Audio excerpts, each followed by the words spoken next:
The prayer this morning will be offered by our delegate from Prince George's County. Thank you, Madam Speaker. If everyone can bow their heads. Father, take me to the place where I am saved from my pride and arrogance, and Christ's humility is center stage, where I am lifting up clean hands and a pure heart to you. Take us to a place where we are no longer looking at the mountains, but face looking down upon them, where we can see clearly and our decisions are flooded by your light, truth, and justice. Father, we bend our knee and receive your truth and open our ears to receive your counsel, and we open our hearts to receive your eternal wisdom. Amen. Amen. Quorum call. Madam Speaker. The clerk will call the roll.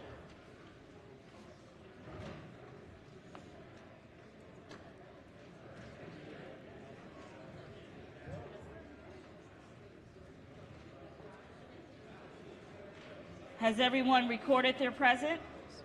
If so, the clerk will take the call. There being 132 members present, the House is now in session. The clerk will read the journal from the previous day. Madam Speaker. Annapolis, Maryland, March the 4th, 2023. Recognizing the Majority Leader, Deputy Majority Leader. Thank you, Madam Speaker. Move so much be considered the reading of the journal. So ordered. Petitions, memorials, and other papers. Madam Speaker. Madam Speaker. Young lady from Anne Arundel. Thank you so much. My button doesn't appear to be working, Madam Speaker. I couldn't quorum in. Okay. Thank you. It's noted up here. Message from the Senate, consent calendar number 15, Senate bills introduced in the House. The clerk will read the first bill and committee assignment. Senate Bill 1, Senator Walt Stryker, Judiciary. Madam Speaker. Recognizing Majority Leader. Thank you, Madam Speaker. So much be considered the reading of SB 1 to be considered the reading of all the bills in the calendar. Hearing no objections, the bills are read the first time and referred to the appropriate committees. Quorum call. The Madam clerk will Speaker. call the roll.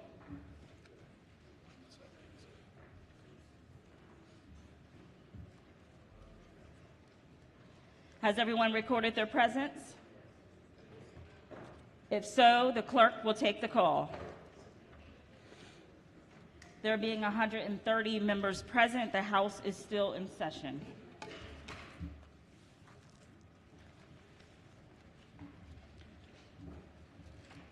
House third reader calendar, number 28. The clerk will read the first bill. House Bill 18, Maryland General and Limited Power of Attorney Act alterations. House Bill number 18 is on third reader and final passage.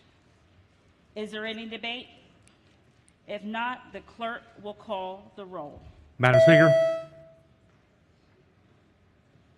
Has everyone recorded their vote? Does anyone care to change their vote?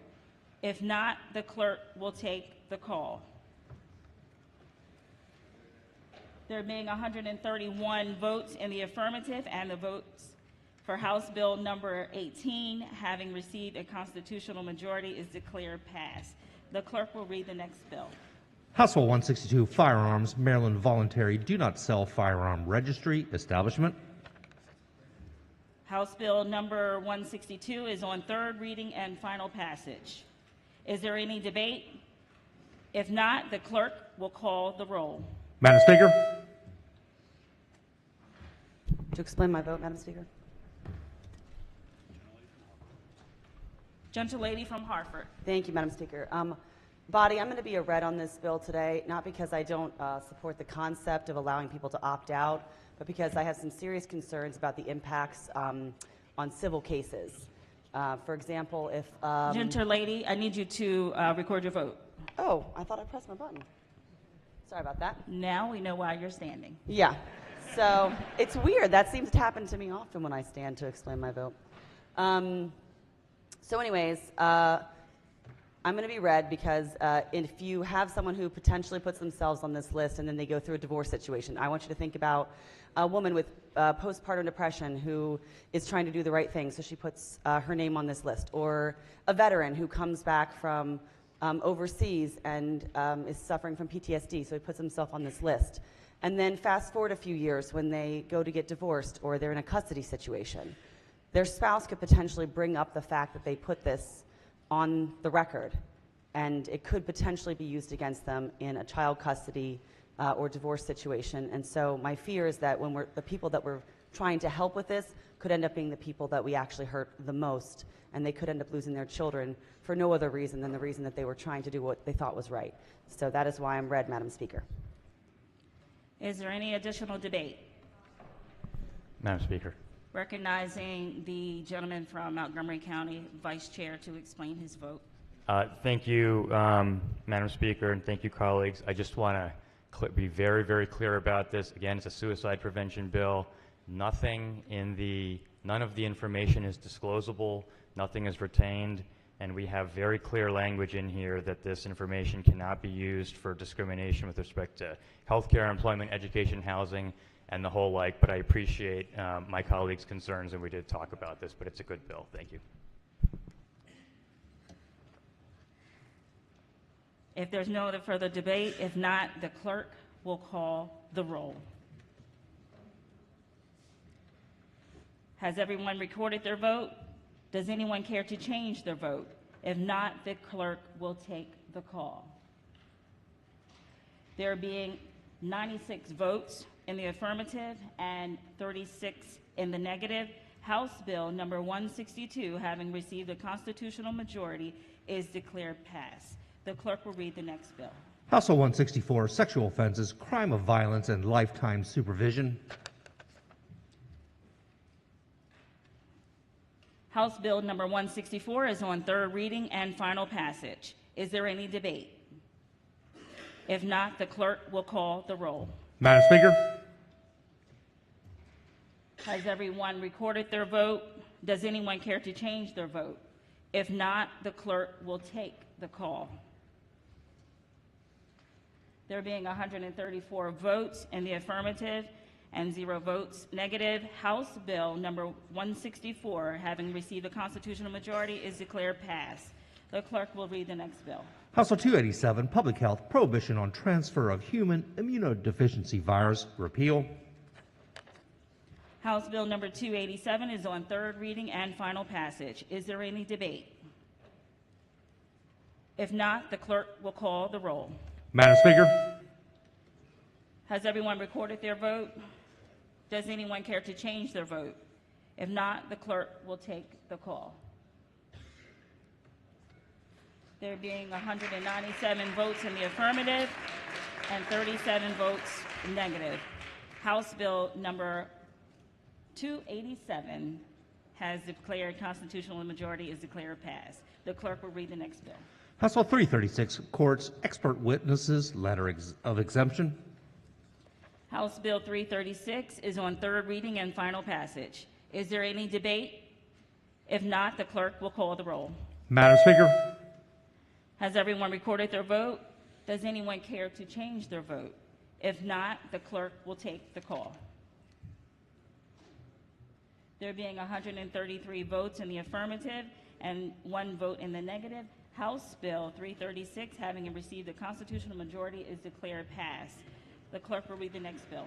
House Bill 411, Criminal Procedure, Violation of Pretrial or Post-Trial Condition by Incarcerated Person, Victim Contact. House Bill 411 is on third reading and final passage. Is there any debate? If not, the clerk will call the roll. Madam Speaker. Has everyone recorded their vote? Does anyone care to change their vote? If not, the clerk will take the call. There being 135 votes in the affirmative, House Bill number 411, having received a constitutional majority, is declared passed. The clerk will read the next bill. House Bill 591, Criminal Procedure, Restitution Orders, Recording Fees. House Bill number 591 is on third reading and final passage. Is there any debate? If not, the clerk will call the roll. Madam Speaker. Has everyone recorded their vote? Does anyone care to change their vote? If not, the clerk will take the call. There being 133 votes in the affirmative, House Bill number 591, having received a constitutional majority, is declared passed.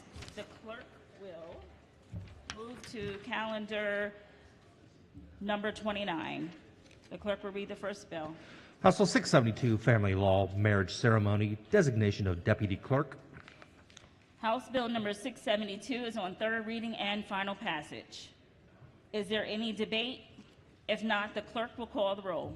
Madam Speaker, Has everyone recorded their vote? Does anyone care to change their vote? If not, the clerk will take the call.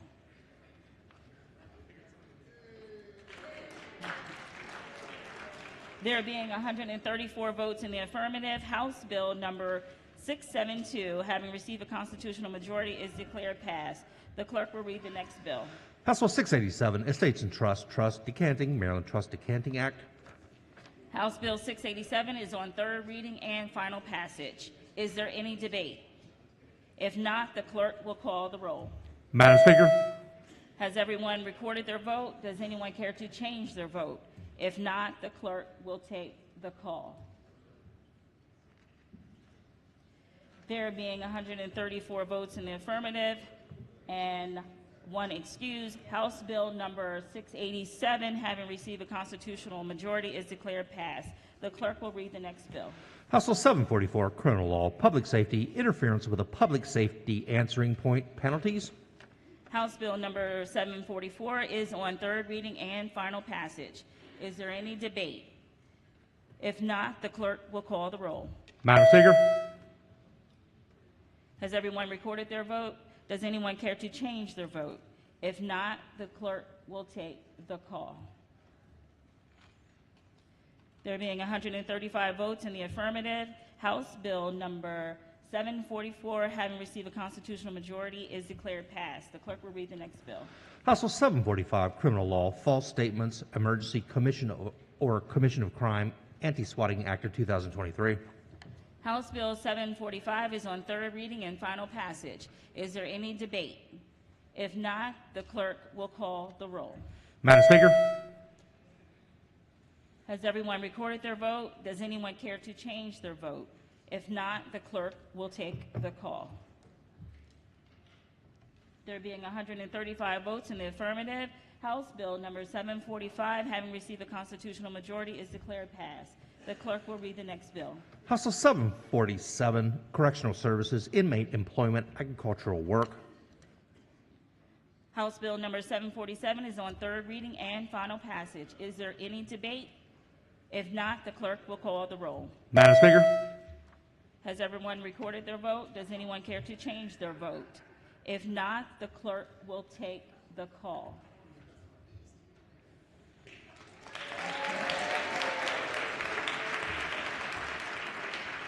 There being 132 votes in the affirmative and 3 votes in the negative, House Bill number 747, having received a constitutional majority, is declared passed. The clerk will read the next bill. House Bill 749, Juvenile Court, Concurrent Jurisdiction, Juvenile Offenses on Military Installations. House Bill 749 is on third reading and final passage. Is there any debate? If not, the clerk will call the roll. Madam Speaker, Has everyone recorded their vote? Does anyone care to change their vote? If not, the clerk will take the call. There being 135 votes in the affirmative, House Bill number 749, having received a constitutional majority, is declared passed. The clerk will read the next bill. House Bill 761, Correctional Services, Inmate Labor Alterations. House Bill number 761 is on third reading and final passage. Is there any debate? If not, the clerk will call the roll. Madam Speaker, Has everyone recorded their vote? Does anyone care to change their vote? If not, the clerk will take the call. There being 131 votes in the affirmative and 3 votes negative, House Bill number 761, having received a constitutional majority, is declared passed. The clerk will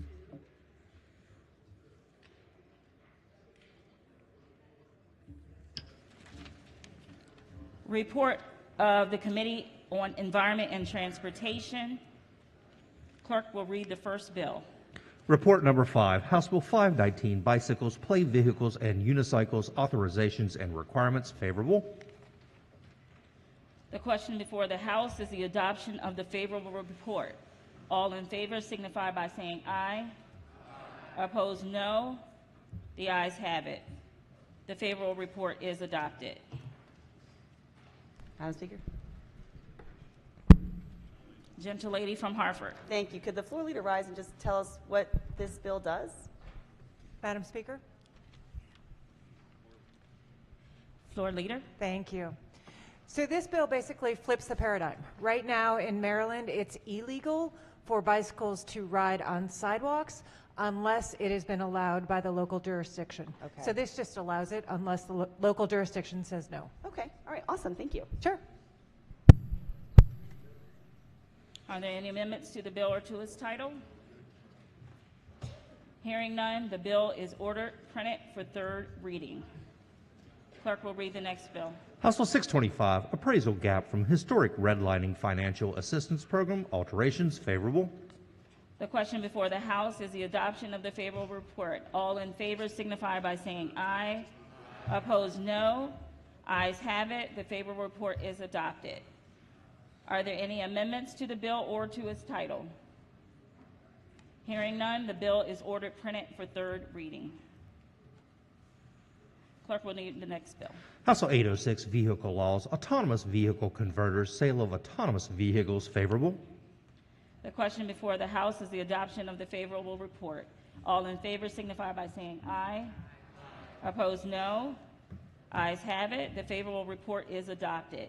Are there any amendments to the bill or to its title? Hearing none, the bill is ordered printed for third reading. Clerk will read the next bill. House Bill 833, homeowners associations, recorded liens, voting prohibition. Favorable. The question before the House is the adoption of the favorable report. All in favor signify by saying aye. Opposed, no. The ayes have it. The favorable report is adopted. Are there any amendments to the bill or to its title? Hearing none, the bill is ordered printed for third reading. Clerk will read the next bill. House Bill 843, Baltimore Regional Water Governance Task Force. Favorable. The question before the House is the adoption of the favorable report. All in favor signify by saying aye. Opposed, no. The ayes have it. The favorable report is adopted. Are there any amendments to the bill or to its title? Recognizing the gentleman from Baltimore County. Yes, I'd like to special order this until the appropriate time tomorrow for purpose of amendment. Floor leader. That's fine. The bill will be special ordered till tomorrow for purposes of amendment. Are there any other amendments or bills to its title? Hearing none, the bill is ordered printed for third reading. Special order. My apologies. Clerk will read the next bill. House Bill 844, housing and community development, common ownership community website. Favorable. The question before the House is the adoption of the favorable report. All in favor signify by saying aye. Opposed, no. The ayes have it. The favorable report is adopted. Are there any amendments to the bill or to its title? Hearing none, the bill is ordered printed for third reading. Clerk will read the next bill. House Bill 849, school bus stops, violations, enforcement and safety measures. Favorable. The question before the House is the adoption of the favorable report. All in favor signify by saying aye. Opposed, no. The ayes have it. The favorable report is adopted. Are there any amendments to the bill or to its title? Hearing none, the bill is ordered printed for third reading. Clerk will read the next bill. House Bill 1049, transportation, assaults on public transit operators. Report. Favorable. The question before the House is the adoption of the favorable report. All in favor signify by saying aye. Opposed, no. The ayes have it. The favorable report is adopted. Are there any amendments to the bill or to its title? Hearing none, the bill is ordered printed for third reading. Clerk will read the next bill. House Bill 1207, passenger motor vehicles, motorcycles, passenger restrictions. Favorable. The question before the House is the adoption of the favorable report. All in favor signify by saying aye. Opposed, no. The ayes have it. The favorable report is adopted. Are there any amendments to the bill or to its title? Hearing none, the bill is ordered printed for third reading.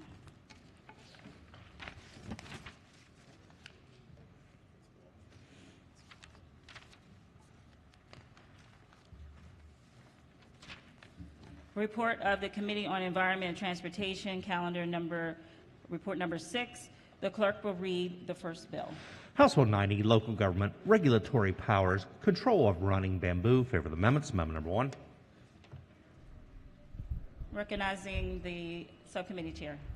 Thank you, Madam Speaker.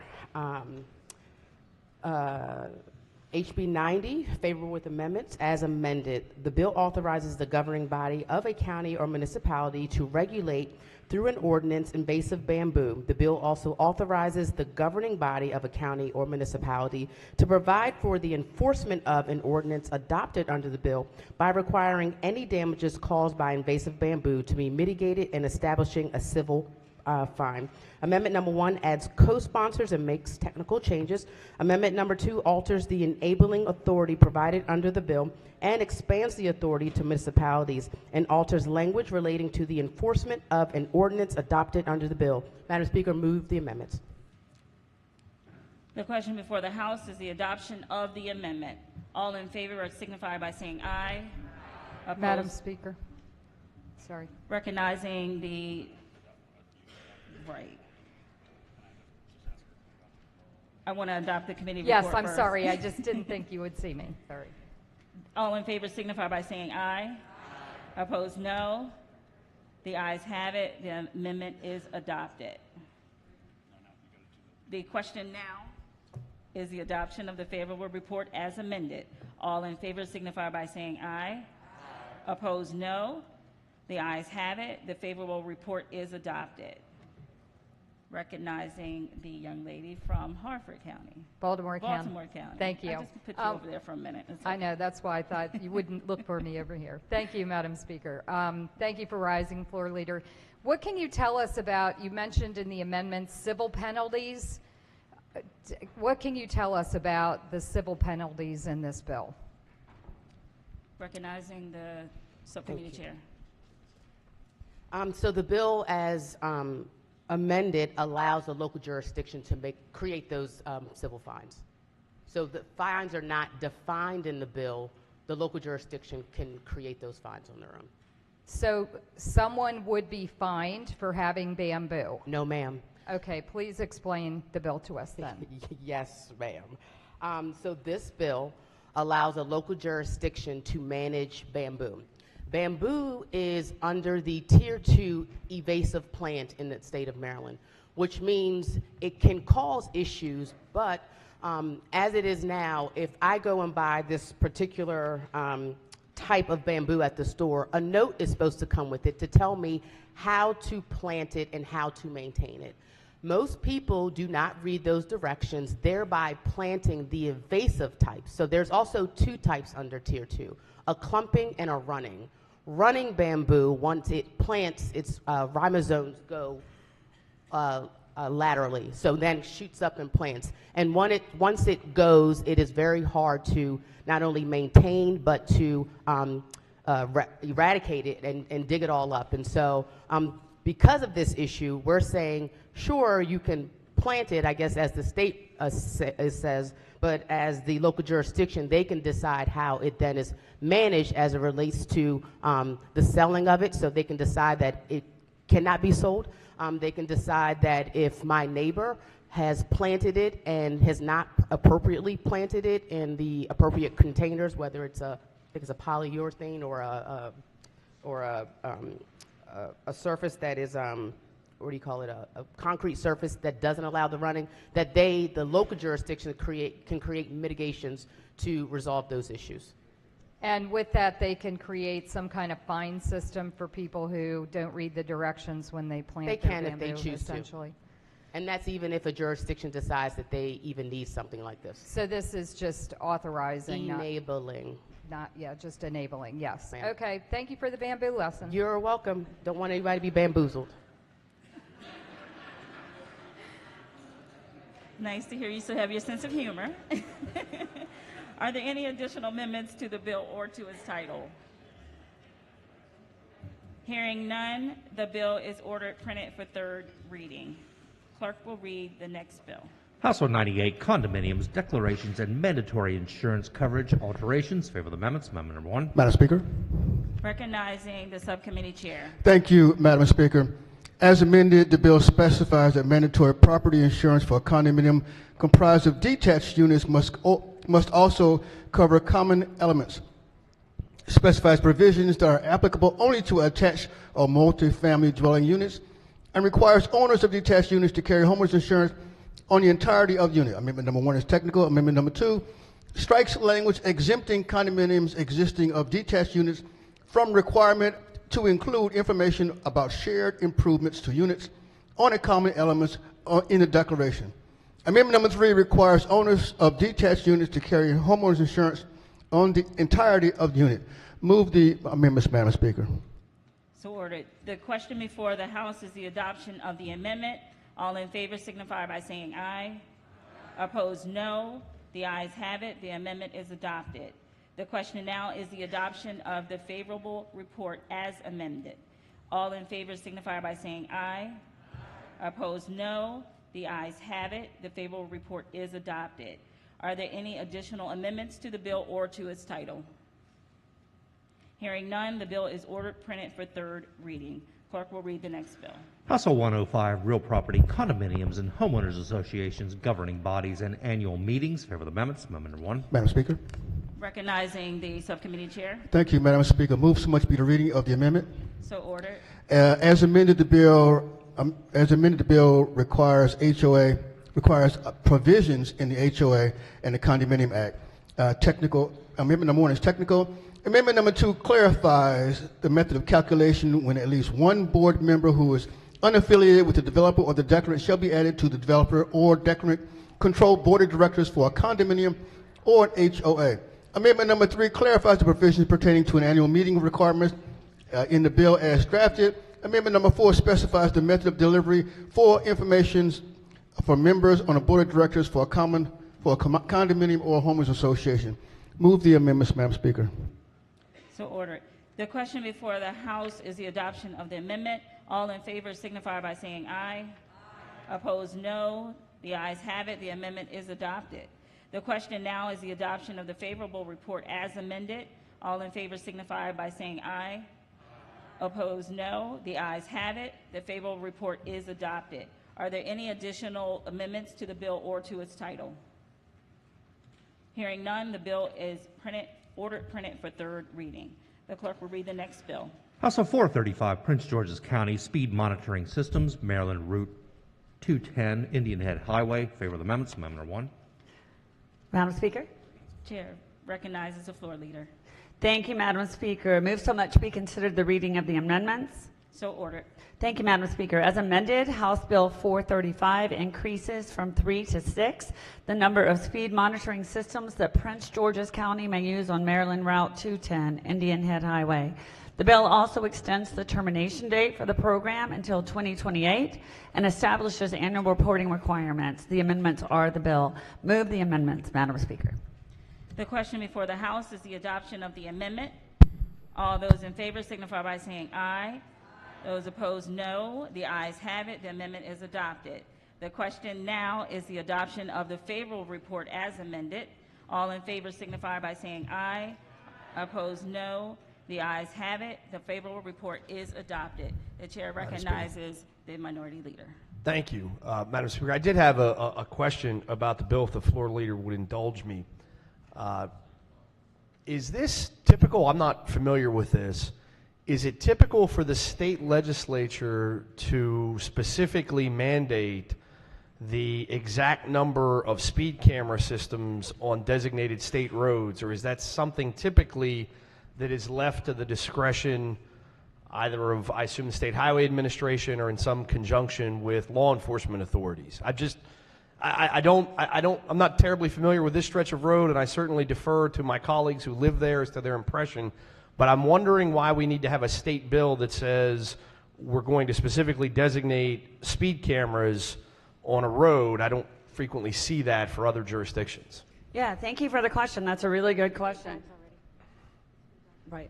So yes, so actually we do as a state mandate that authorities, on the local authorities can actually put speed cameras in some places in their jurisdiction, for instance, school zones, right? And Right. some of the counties are moving toward local control for all of their speed cameras in residential areas. But for speed cameras on a highway like this, then yes, we do have to authorize that. And this is actually an extension of a bill that's been extended twice already. This is the third time, actually since 2019, that we've agreed to extend the authorization and increase the number of cameras in this area.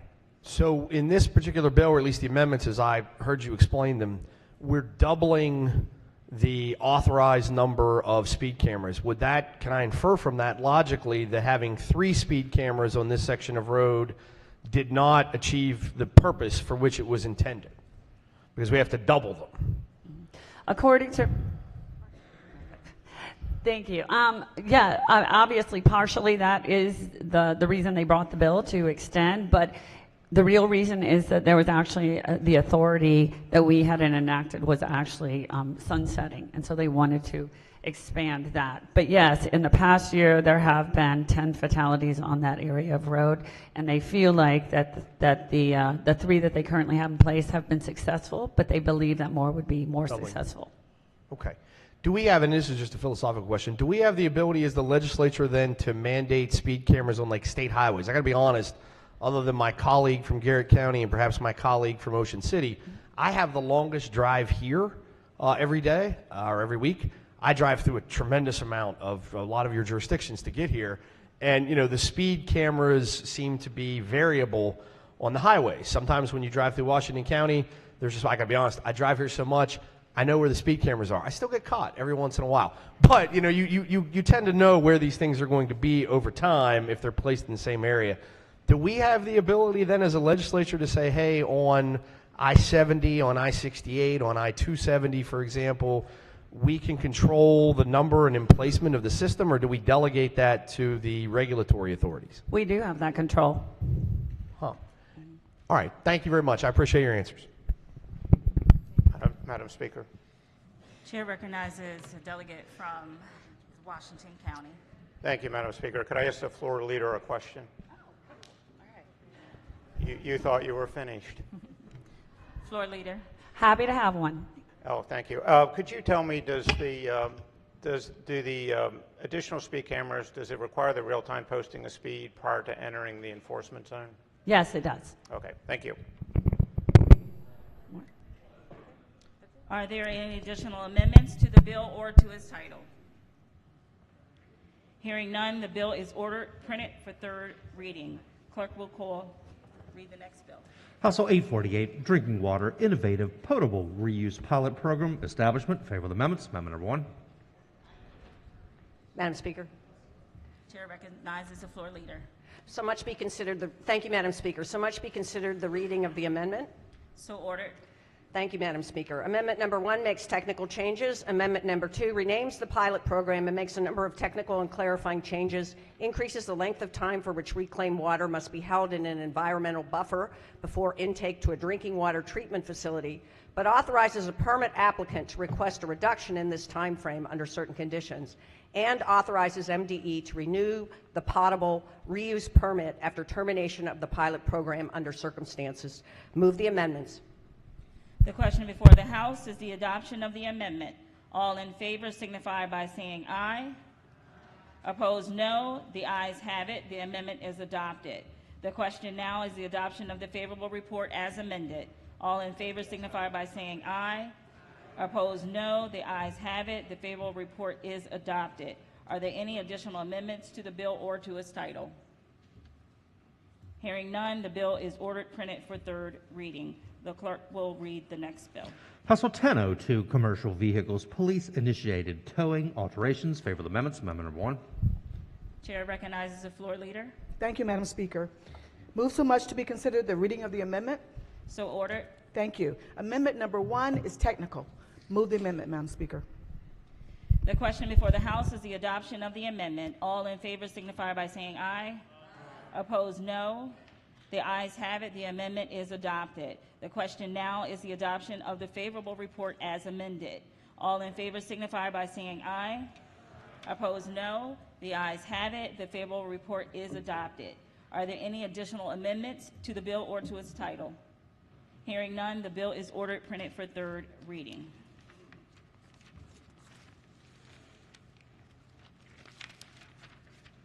Report of the Committee on Ways and Means.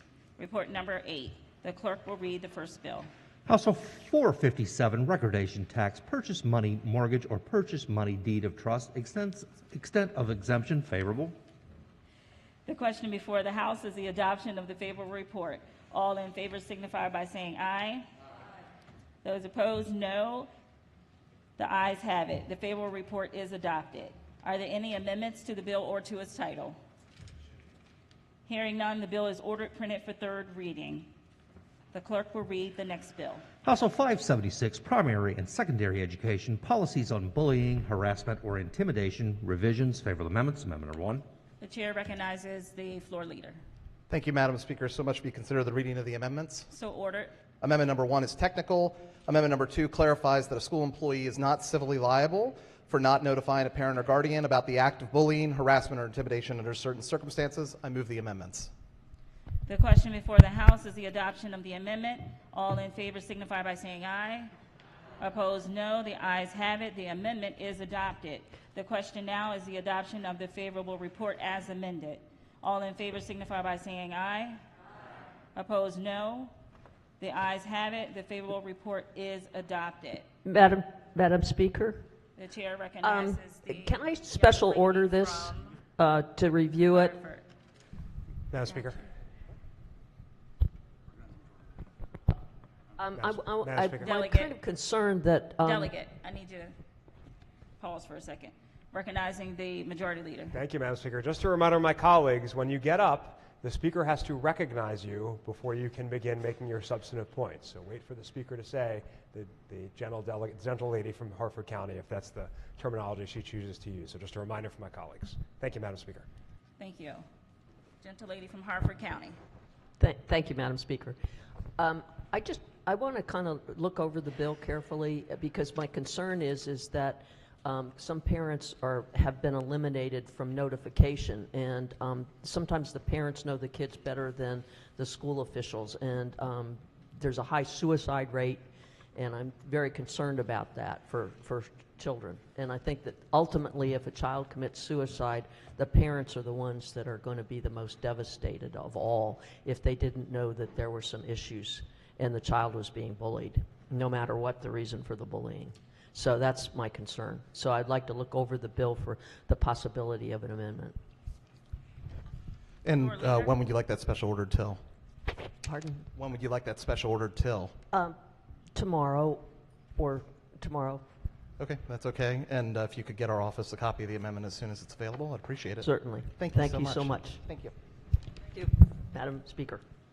The question before the House is to special order House Bill 576. All those in favor signify by saying aye. Opposed, no. The ayes have it. House Bill 576 has been special ordered until tomorrow. The clerk will read the next bill. House Bill 742, election law, party and elected public offices, prohibition. Favorable. The question before the House is the adoption of the favorable report. All in favor signify by saying aye. Opposed, no. The ayes have it. The favorable report is adopted. Are there any amendments to the bill or to its title? Madam Speaker. Madam Speaker. The chair recognizes the delegate from Baltimore County. Thank you, Madam Speaker. Will the floor leader rise, please? Hi, good morning. How are you doing? Good. How are you? Good, thank you. So it looks like this bill will limit someone from being a member of the Central Committee and holding. Explain to us what this bill does, please. The bill prohibits a person from being a candidate or holding office both with the Central Committee and another publicly elected office. So none of us could then be on the ballot for Central Committee and House of Delegates. Correct. Does this need to be done universally, or would the Republican Party be able to offer an amendment to remove themselves from this bill? You are always welcome to offer amendments. I would say that we are making this policy for the state of Maryland, not for Republicans or Democrats, and that I think we'd want this to be a universal policy. But it is a party political issue, correct? Specific to I don't think the policy- Central Committee, operates differently. For instance, I believe the Democrat Central Committee has qualifications or stipulations for a certain number of women. Is that correct? Within the Central Committees? There might be gender balancing that takes place. I'm not sure if that's county by county Central Committee or that's a required of the entire Democratic Party Central Committees. But just on this bill, though, staying on this bill is actually about a policy, and that's about people holding 2 different public offices. And that is an actual policy issue, and although it does deal with our political parties, the underlying issue is a policy issue. Would you be amenable to allowing me to hold the bill until tomorrow so that I can consult with the Republican Party and see how they feel about this? Sure, no problem. Great. See you tomorrow. Madam Speaker, please allow me to special order this bill until tomorrow. The question before the House is to special order House Bill 742. All those in favor signify by saying aye. Opposed, no. The ayes have it. House Bill 742 has been special ordered until tomorrow.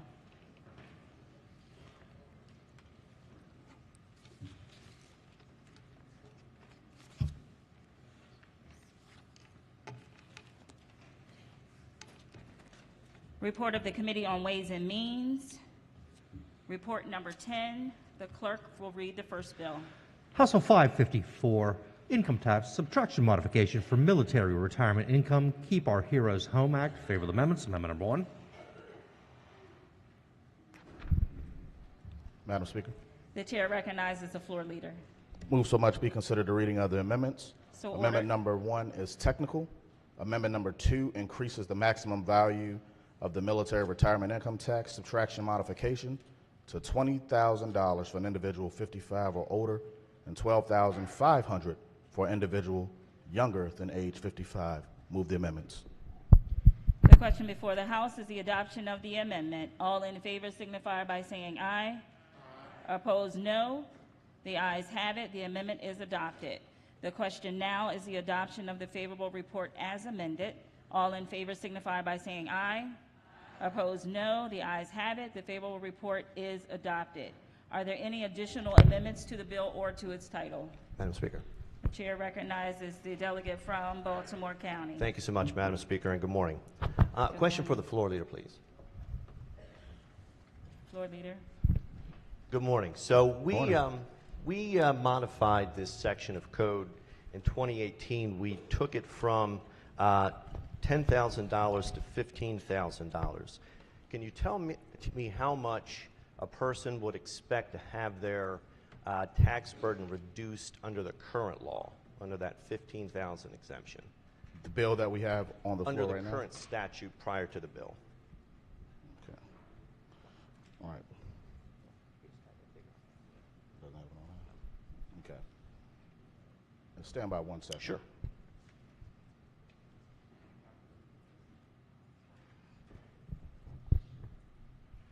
I just didn't know if the $15,000 exemption allowed for a straight $15,000 reduction, or was it calculated some other way? Yeah, it would depend on the situation. Okay. Let's look at it this way. As drafted, if passed, if implemented, how much would the bill allow for an average military person to have their tax burden reduced if we pass this bill? Can you? So if we pass this particular bill, it all depends on the different types of income, obviously. But based off of what we have in place, yep, it just varies. So we're going to, based off of the age, like we've mentioned, $15,000, it would be the number. So and it goes up to $20,000. Am I reading that properly? With the new bill, correct. So seeing that we've touched this piece of statute over the past several years, why did we decide to go with this one as opposed to maybe a more equitable way to treat all Maryland taxpayers? Well, this bill is specific to military veterans, and there's obviously other bills that we have throughout the Ways and Means Committee, and I think you have a bill, House Bill 125, that actually focuses on some of these issues as well. But this bill particularly focuses on military veterans. And obviously, we're all welcome to hear all types of bills about helping everybody equitably. But as a military veteran, someone in the Military Veterans Caucus, we are focused on helping our veterans with this bill particularly. Okay. Well, I appreciate your questions. I do have an amendment at the desk, Madam Speaker. The amendment number is 293924. Amendment number 1. Moves to be considered the reading of the amendment. So moved. Thank you so much. So, Madam Speaker, I've talked about this issue for several years now. It's really tough talking with constituents about their tax burden, very frankly. It's something that never goes away. A large chunk of District 6 is an aging community, people who have moved to eastern Baltimore County and for whatever reason have stayed there, frankly, for quite a long time. I remember one particular conversation with a gentleman from Dundalk. He lives in a row home community. He's lived there his entire life. He's paid off his house, and his property taxes are more than his mortgage payment was. And his question is, how do I continue to live here? Because, frankly, the cost of living has made it untenable for me. He pays over, he gets $600 a month in income. He's on a fixed income. He's retired. He has about a little under $300 a month to spend on food. His property taxes are over 30% of the income he takes in. And he's subject, his retirement income is subject to taxation, and that's it's not a policy every state uses. So you know, we're looking for a solution here.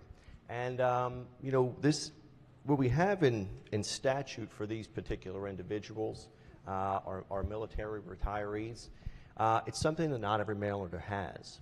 And the question I have to face is, why can these folks eat and other folks can't? Aren't all of our working class men and women, aren't they all our heroes? So what this amendment does is it phases out the taxation of retirement income in the state of Maryland over 3 years. And I think it's a prudent policy. I think it's something we can afford. Since I've been elected here 9 years ago, our state budget has increased over 25%. There's going to be a cost to this, absolutely. But I think it's worth it. You know, I think thinking of my parents, you know, they're going through this struggle. Neither has a permanent residence due to things that they've suffered. And frankly, I would just like them to be able to retire here in Maryland, retire in a place that they've worked their entire lives, they've grown, retire near family. So I think, you know, frankly, we should leave no one behind. And that's what this amendment does. It phases out retirement income over the course of 3 years so that not only can we keep our military retirees in Maryland, we can keep every Marylander in Maryland. And I would respectively move the amendment. Chair recognizes the floor leader. Thank you so much, Madam Speaker. You know, the good delegate brought up some very good points, and we truly, really appreciate his efforts. And that's why he has House Bill 125 in the Ways and Means Committee right now. And we are working on that bill. It has not been taken into consideration for any votes as of yet, but that's something that we're still looking at.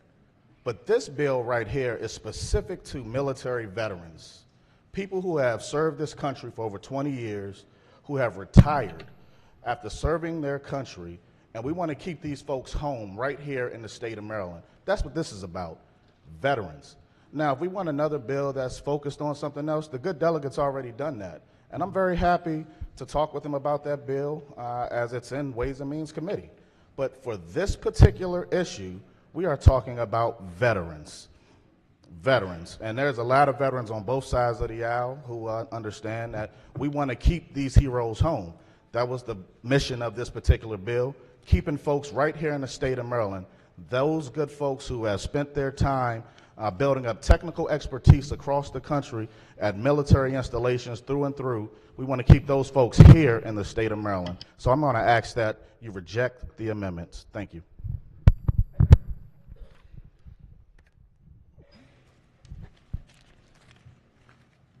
Madam Chair Speaker. recognizes the Majority Leader. Thank you, Madam Speaker. I am not the history teacher that my predecessor at this desk was, but I do want to remind the body, especially those who weren't here, that last year we took a very targeted approach to this issue to really go after the very working class folks that my dedicated colleague from Baltimore County was describing. It was an income restricted tax credit to try to help those who need it the most. His bill, in addition to being extremely expensive and leaving quite the tab for my Appropriations Committee chair to figure out how to reduce funding to education, healthcare, and public safety to pay for, is not income restricted at all, and would say to some of our highest earners that we're going to make all of your income once you're over a certain age tax-free. I don't think that's very fair. I don't think that's very equitable, and we tried to address that in a much more targeted way in the last legislative session. So I'd urge my colleagues to resist the amendment. Thank you, Madam Speaker. Madam Speaker. Chair recognizes the delegate from Baltimore County. Thank you, Madam Speaker. And very briefly, you know, I voiced my frustration as we closed last year and we passed the small tax reduction that we had. That wasn't actually a tax reduction. It was a tax credit. It offered $1,000 at the end of the year for people over a particular age.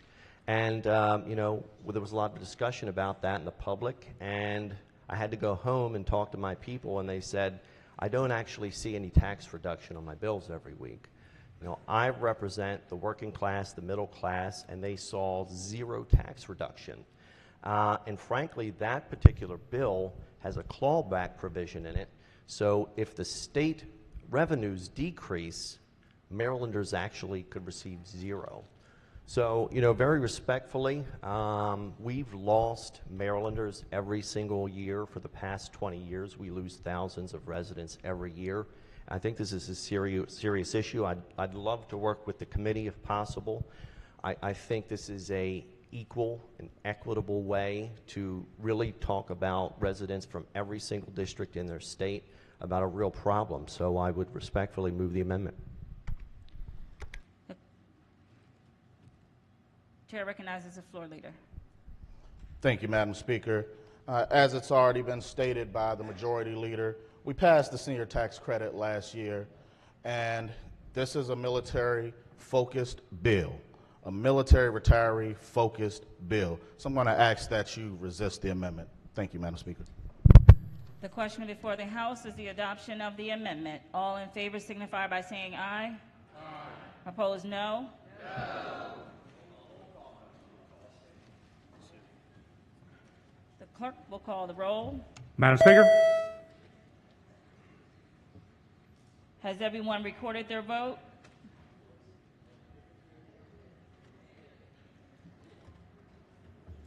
The clerk will take the call.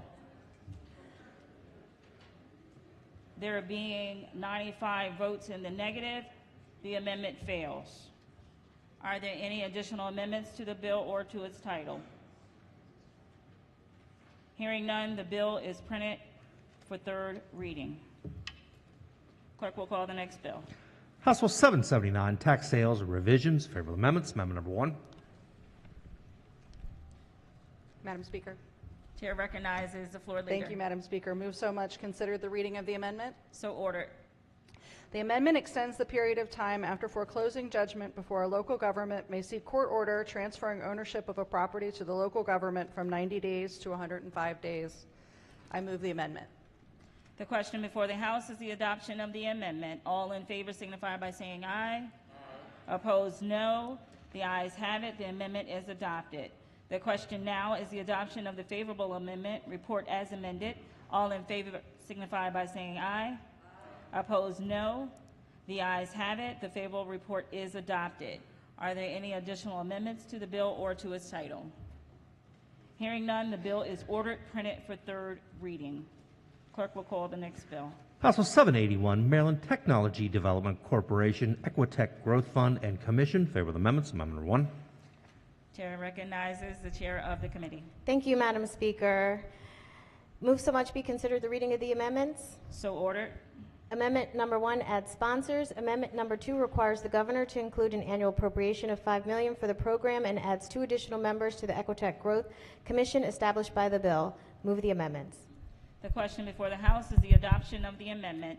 All in favor signify by saying aye. Opposed, no. The ayes have it. The amendment is adopted. The question now is the adoption of the favorable report as amended. All in favor signify by saying aye. Opposed, no. The ayes have it. The favorable report is adopted. Are there any additional amendments to the bill or to its title? Hearing none, the bill is ordered printed for third reading. Clerk will read the next bill. House Bill 802, Institutions of Higher Education Sports Wagering Contracts Prohibition. Favor the amendments. Amendment number 1. Recognizing the subcommittee chair. Thank you, Madam Speaker. Move so much be considered the reading of the amendments. So ordered. Amendment number 1 is technical and adds sponsors. Amendment number 2 prohibits an institution of higher education from entering into a contract with a sports marketing entity under certain circumstances and specifies that presently existing obligations or contractual rights may not be impinged by the bill. Madam Speaker, moves the amendment. The question before the House is the adoption of the amendment. All in favor signify by saying aye. You tired?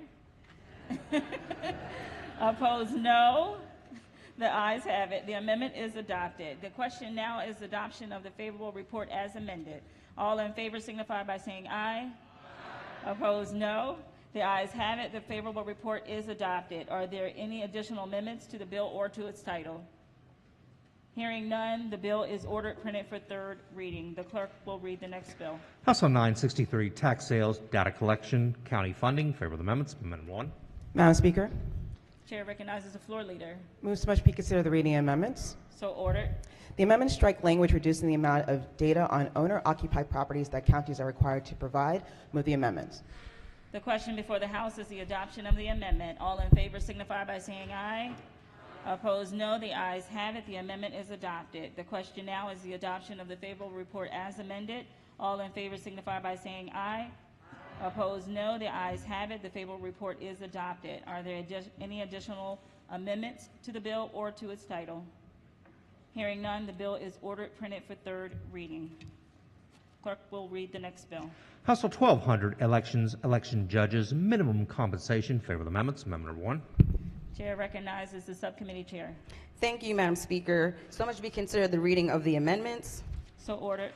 The amendments require that an election judge who has previously served as an election judge receive at least $100 in additional compensation per day. I move the committee amendments. The question before the House is the adoption of the amendment. All in favor signify by saying aye. Opposed, no. The ayes have it. The amendment is adopted. The question now is the adoption of the favorable report as amended. Madam Speaker. Chair recognizes the gentleman from report. Hold on.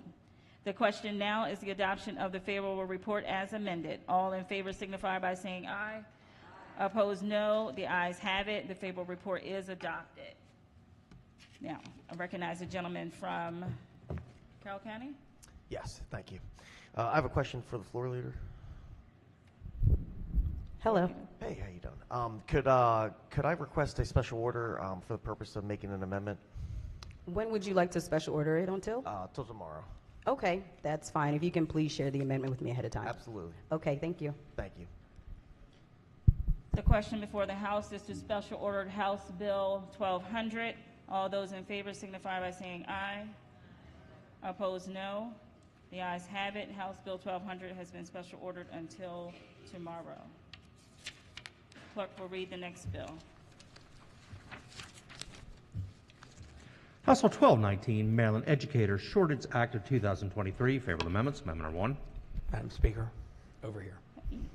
Chair recognizes subcommittee chair. Thank you, Madam Speaker. So much be considered the reading of the amendments. So ordered. Amendment number 1 is technical and adds sponsors. Amendment number 2 strikes provisions related to the Interstate Teacher Mobility Compact. makes changes to the Maryland Educator Recruitment, Retention, and Diversity Dashboard, and provides an alternative eligibility pathway for highly qualified staff members under the Blueprint's publicly funded pre-kindergarten program. Amendment number 3 alters program requirements and the name of the Nancy Grasmick Teacher Award to be the Nancy Grasmick Public School Professionals Award. Amendment number 4 makes changes to the Teaching Fellows for Maryland program to make the program less restrictive, to restore statutory appropriations for the program, and to give preference for recently employed educational support professionals. Amendment number 5 strikes the Grow Our Own Scholarship Program and Teacher Stipend Program and replaces them with the Teacher Development and Retention Program, which provides stipends for those interested in the teaching profession at certain institutions. Move the committee amendments. The question before the House is the adoption of the amendment. All in favor signify by saying aye. Opposed, no. The ayes have it. The amendment is adopted. The question now is the adoption of the favorable report as amended. All in favor signify by saying aye. Opposed, no. The ayes have it. The favorable report is adopted. Are there any additional amendments to the bill or to its title? Hearing none, the bill is ordered printed for third reading.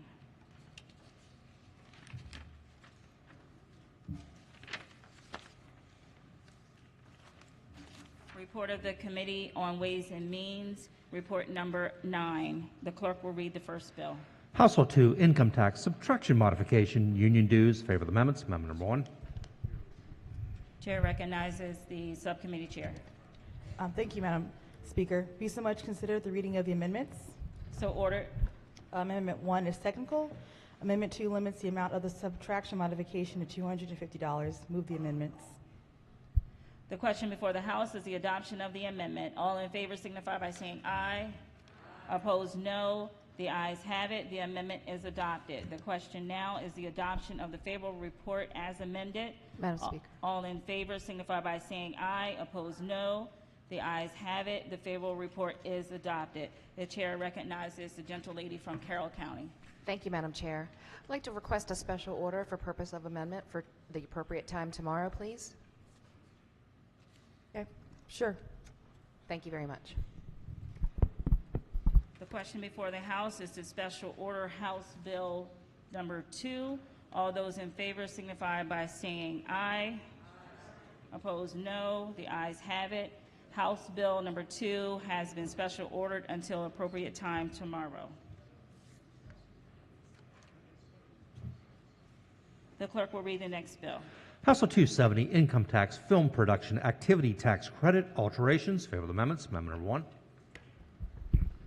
Madam Speaker, The chair recognizes the floor leader. move so much be considered the reading of the amendments. So ordered. Amendment number 1 is technical. Amendment number 2 alters the amount of film production activity tax credits that may be awarded in certain fiscal years and establishes the Maryland Entertainment Council to study and make recommendations regarding Maryland's film, television, and entertainment industry. Move the amendments. The question before the House is the adoption of the amendment. All in favor signify by saying aye. Opposed, no. The ayes have it. The amendment is adopted. The question now is the adoption of the favorable report as amended. All in favor signify by saying aye.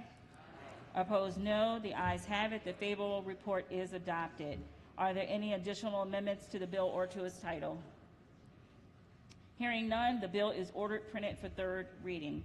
The clerk will read the next bill. House Bill 410, Election Reform Act of 2023. Favor the amendments. Amendment number 1. Madam Speaker. The chair recognizes the subcommittee chair. Thank you so much, Madam Speaker. So much be considered the reading of the amendments. So ordered. The amendments require a local board of elections to provide notice and hold a public meeting when it changes the location of a polling place.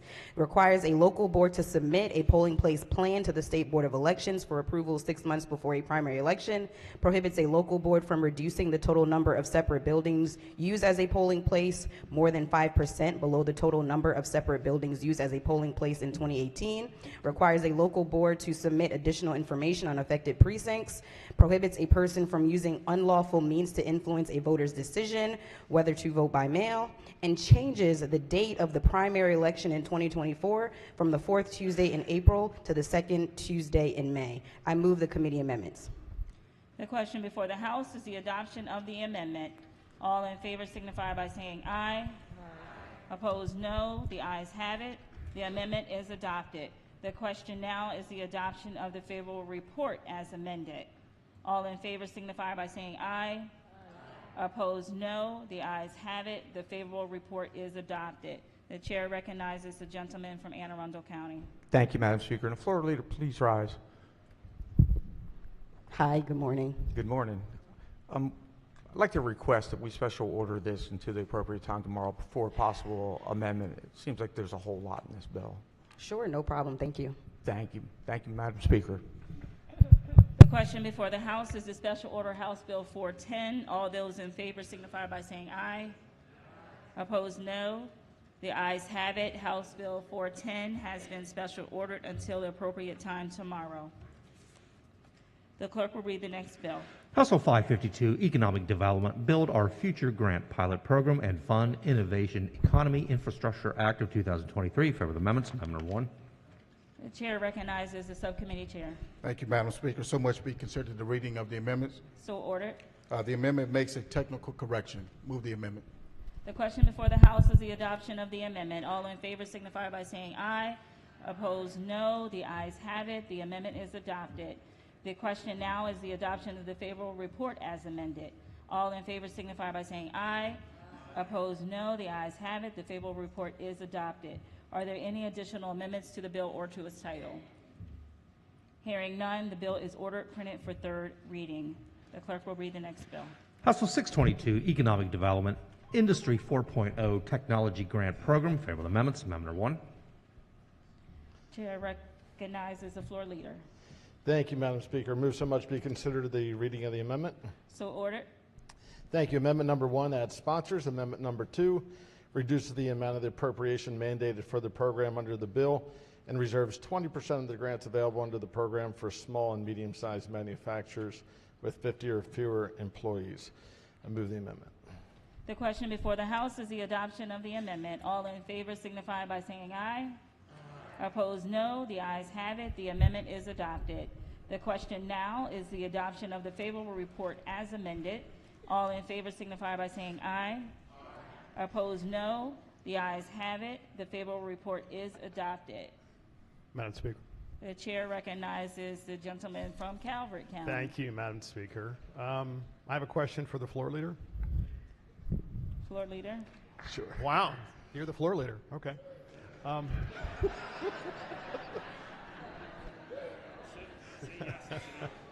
Oh no, I still have questions.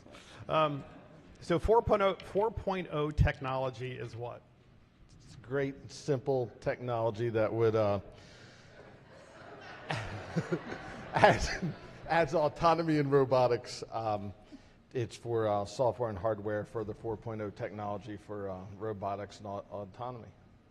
And we're giving them grants, these companies? Who's giving the grants? Who's awarding the grants? Department of Commerce. Okay. And how much money? As always. Sorry? As typical for something under the pilot program. How much money is going to be doled out? As the bill is amended, it's $1 million a year beginning in fiscal year 25 through 28. So it's a mandatory appropriation for just the companies in this category? For companies, and it specifies for small business with 50 or fewer employees to get at least 20% of the $1 million. And what are the specifications that you need to, do we have any of that information? Like, other than being smaller, what do you have to do to get the grant? Is that? They are defined terms that are in the bill. So if you would look at the bill, that would be answered. And it's not defined. It's not defined in the bill, so you might have to ask your phone helper there a little bit more. I mean, yeah. So I'm just curious, is the program, so the program is just for companies in 4.0 technology. It's a grant program, so they get this free money. And I was noticing in here they have to provide their invoices. Is that still in the bill?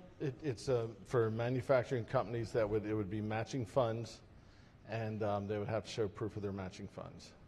So they have to actually demonstrate that they spent money, but they'd have to show their invoice. They're in this really highly technical space where it's very competitive and secretive, and they have to show their invoices to the state. They would have to show proof of the expenditure. Okay. Thank you. Thank you.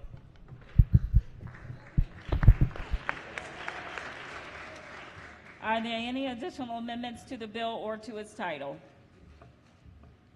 Hearing none, the bill is ordered and printed for third reading. The clerk will read the next bill. House Bill 680, Income Tax Student Loan Debt Relief Tax Credit Alterations. Favor the amendments. Amendment number 1. Chair recognizes the subcommittee chair. Floor leader. Thank you, Madam Speaker. There are 2 amendments. Amendment number 1 is technical, and amendment number 2 reserves $9 million of student loan debt relief credits awarded each year for state employees, alters the prioritization of credit awards under the bill, alters the time within an individual who claims the credit must be used for repayment of the individual student loan debt, and also requires the Maryland Higher Education Commission to conduct outreach regarding the availability of the credit. Move the amendments. The question before the House is the adoption of the amendment. All in favor signify by saying aye. Opposed, no. The ayes have it. The amendment is adopted.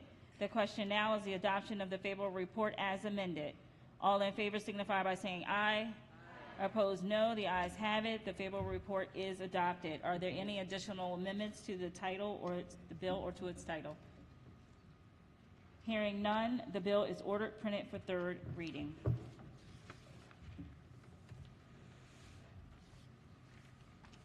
Report of the Committee on Health and Government Operations, report number 6. The clerk will read the first bill. House Bill 111, Maryland Medical Assistance Program, Maryland Children's Health Program, and Social Services Programs, Eligibility and Enrollment. Favor the amendments. Amendment number 1. Chair recognizes the subcommittee chair. Thank you, Madam Speaker. Move so much be considered the reading of the amendments. So ordered. Amendment number 1 adds sponsors and clarifies that Maryland Department of Health may propose or implement the use of express lane eligibility for renewals before proposing or implementing its use for initial enrollment, and strikes the provisions in the bill related to the Department of Human Services, supplemental security income, and home energy programs. Move the amendments. The question before the House is the adoption of the amendment. All in favor signify by saying aye. Opposed, no. The ayes have it. The amendment is adopted. The question now is the adoption of the favorable report as amended. All in favor signify by saying aye. Opposed, no. The ayes have it. The favorable report is adopted. Are there any additional amendments to the bill or to its title? Hearing none, the bill is ordered, printed for third reading. The clerk will read the next bill. House Bill 172, Health Occupations Licensed Athletic Trainers Dried Needling Approval. Favor the amendments. Amendment number 1. Madam Speaker. The chair recognizes the floor leader. Thank you, Madam Speaker. Move so much to consider the reading of the amendments. So ordered. Favorable with amendments. Amendment number 1 adds co-sponsors. Amendment number 2 strikes an erroneous cross-reference, alters the definition of dry needling, alters the instruction requirements under the bill to require the hands-on instruction to be completed under the guidance rather than supervision of the licensed health care practitioner, and specifies that the instruction be approved to perform dry needling, and clarifies that the assessment must be performed by a course instructor. And Madam Speaker, please move the amendments. The question before the House is the adoption of the amendment. All in favor signify by saying aye. Opposed, no. The ayes have it. The amendment is adopted. The question now is the adoption of the favorable report as amended. All in favor signify by saying aye. Opposed, no. The ayes have it. The favorable report is adopted. Are there any additional amendments to the bill or to its title? Hearing none, the bill is ordered, printed for third reading. The clerk will read the next bill. House Bill 333, Hospitals Financial Assistance Medical Bill Reimbursement Process. Favor the amendments. Amendment number 1. Chair recognizes subcommittee chair. Thank you, Madam Speaker. Move so much be considered the reading of the amendments. So ordered. Amendment number 1 adds sponsors and makes technical changes. Amendment number 2 requires the alphabet soup, HSCRC, MDH, DHS, the Comptroller's Office, MSDE, and each hospital to include or to disclose to the HEAU, the Attorney General's Office, relevant information necessary for HEAU to assist patients in obtaining reimbursement under the bill, and requires those entities to provide information to HEAU within 10 business days of the request, and authorizes the HSCRC to impose a fine not to exceed $50,000 per violation on hospitals who fail to provide funds as required by the bill. Move the amendments. The question before the House is the adoption of the amendment. All in favor signify by saying aye. Opposed, no. The ayes have it. The amendment is adopted. The question now is the adoption of the favorable report as amended. All in favor signify by saying aye. Opposed, no. The ayes have it. The favorable report is adopted. Are there any additional amendments to the bill or to its title?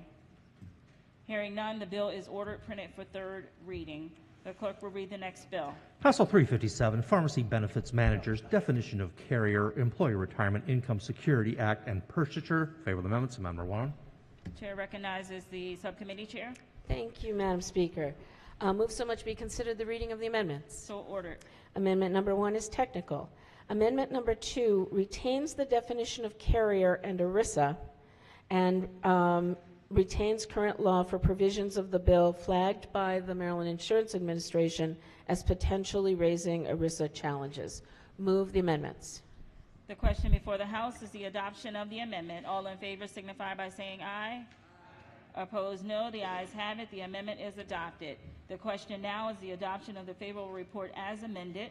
All in favor signify by saying aye. Opposed, no. The ayes have it. The favorable report is adopted. Are there any additional amendments to the bill or to its title? Hearing none, the bill is ordered printed for third reading. The clerk will read the next bill. House Bill 382, Pharmacy Benefits Administration, Maryland Medical Assistance Program, and Pharmacy Benefits Managers. Favorable amendments. Amendment number 1. The chair recognizes the floor leader. Thank you, Madam Speaker. How's the view up there? It's great, and it's great looking at you. If you need a break, I just want to let you know I'll come up there and help out. Fill in. Don't know about that. Move so much be considered the reading of the amendments. So ordered. Amendment number 1 is technical. Amendment number 2 strikes the bill and requires MDH and the PDAB to study what MCOs paid for drug claims in calendar years 21 and 22 and what Medicaid would have paid if it had reimbursed at a fee-for-service rate. Additionally, the study will include how to address the inconsistency in amounts paid under the different calculations by considering the cost of the state and recommending a methodology for determining the ingredient cost of a drug and an appropriate dispensing fee. I move the committee amendments. The question before the House is the adoption of the amendment. All in favor signify by saying aye. Opposed, no. The ayes have it. The amendment is adopted. The question now is the adoption of the favorable report as amended. All in favor signify by saying aye. Opposed, no. Ayes have it. The favorable report is adopted. Are there any additional amendments to the bill or to its title? Hearing none, the bill is ordered printed for third reading. The clerk will read the next bill. House Bill 418, Mental Health Workforce Development Fund established. Chair recognizes the subcommittee chair.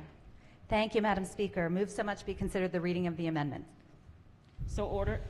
Amendment number 1 adds sponsors, extends the submission date for the needs assessment to October 1st, 2024, and adds the Maryland Department of Labor and the Career and Technical Education Committee to the stakeholders to be consulted when conducting the needs assessment. Move the amendment. The question before the House is the adoption of the amendment. All in favor signify by saying aye. Opposed, no. The ayes have it. The amendment is adopted. The question now is the adoption of the favorable report as amended. All in favor signify by saying aye. Opposed, no. The ayes have it. The favorable report is adopted. Are there any additional amendments to the bill or to its title? Hearing none, the bill is ordered printed for third reading. The clerk will read the next bill. House Bill 429, Procurement Improvement Council membership. Favor the amendments. Amendment 1. Recognizing the subcommittee chair. Floor leader. Thank you, Madam Speaker. Move so much be there's considered the reading of the amendments. So ordered. Amendment number 1 is technical. It alters the short title and adds co-sponsors. Amendment number 2 adds the Attorney General to the Procurement Improvement Council. and authorizes the Attorney General to send a designee if the Attorney General is unable to attend.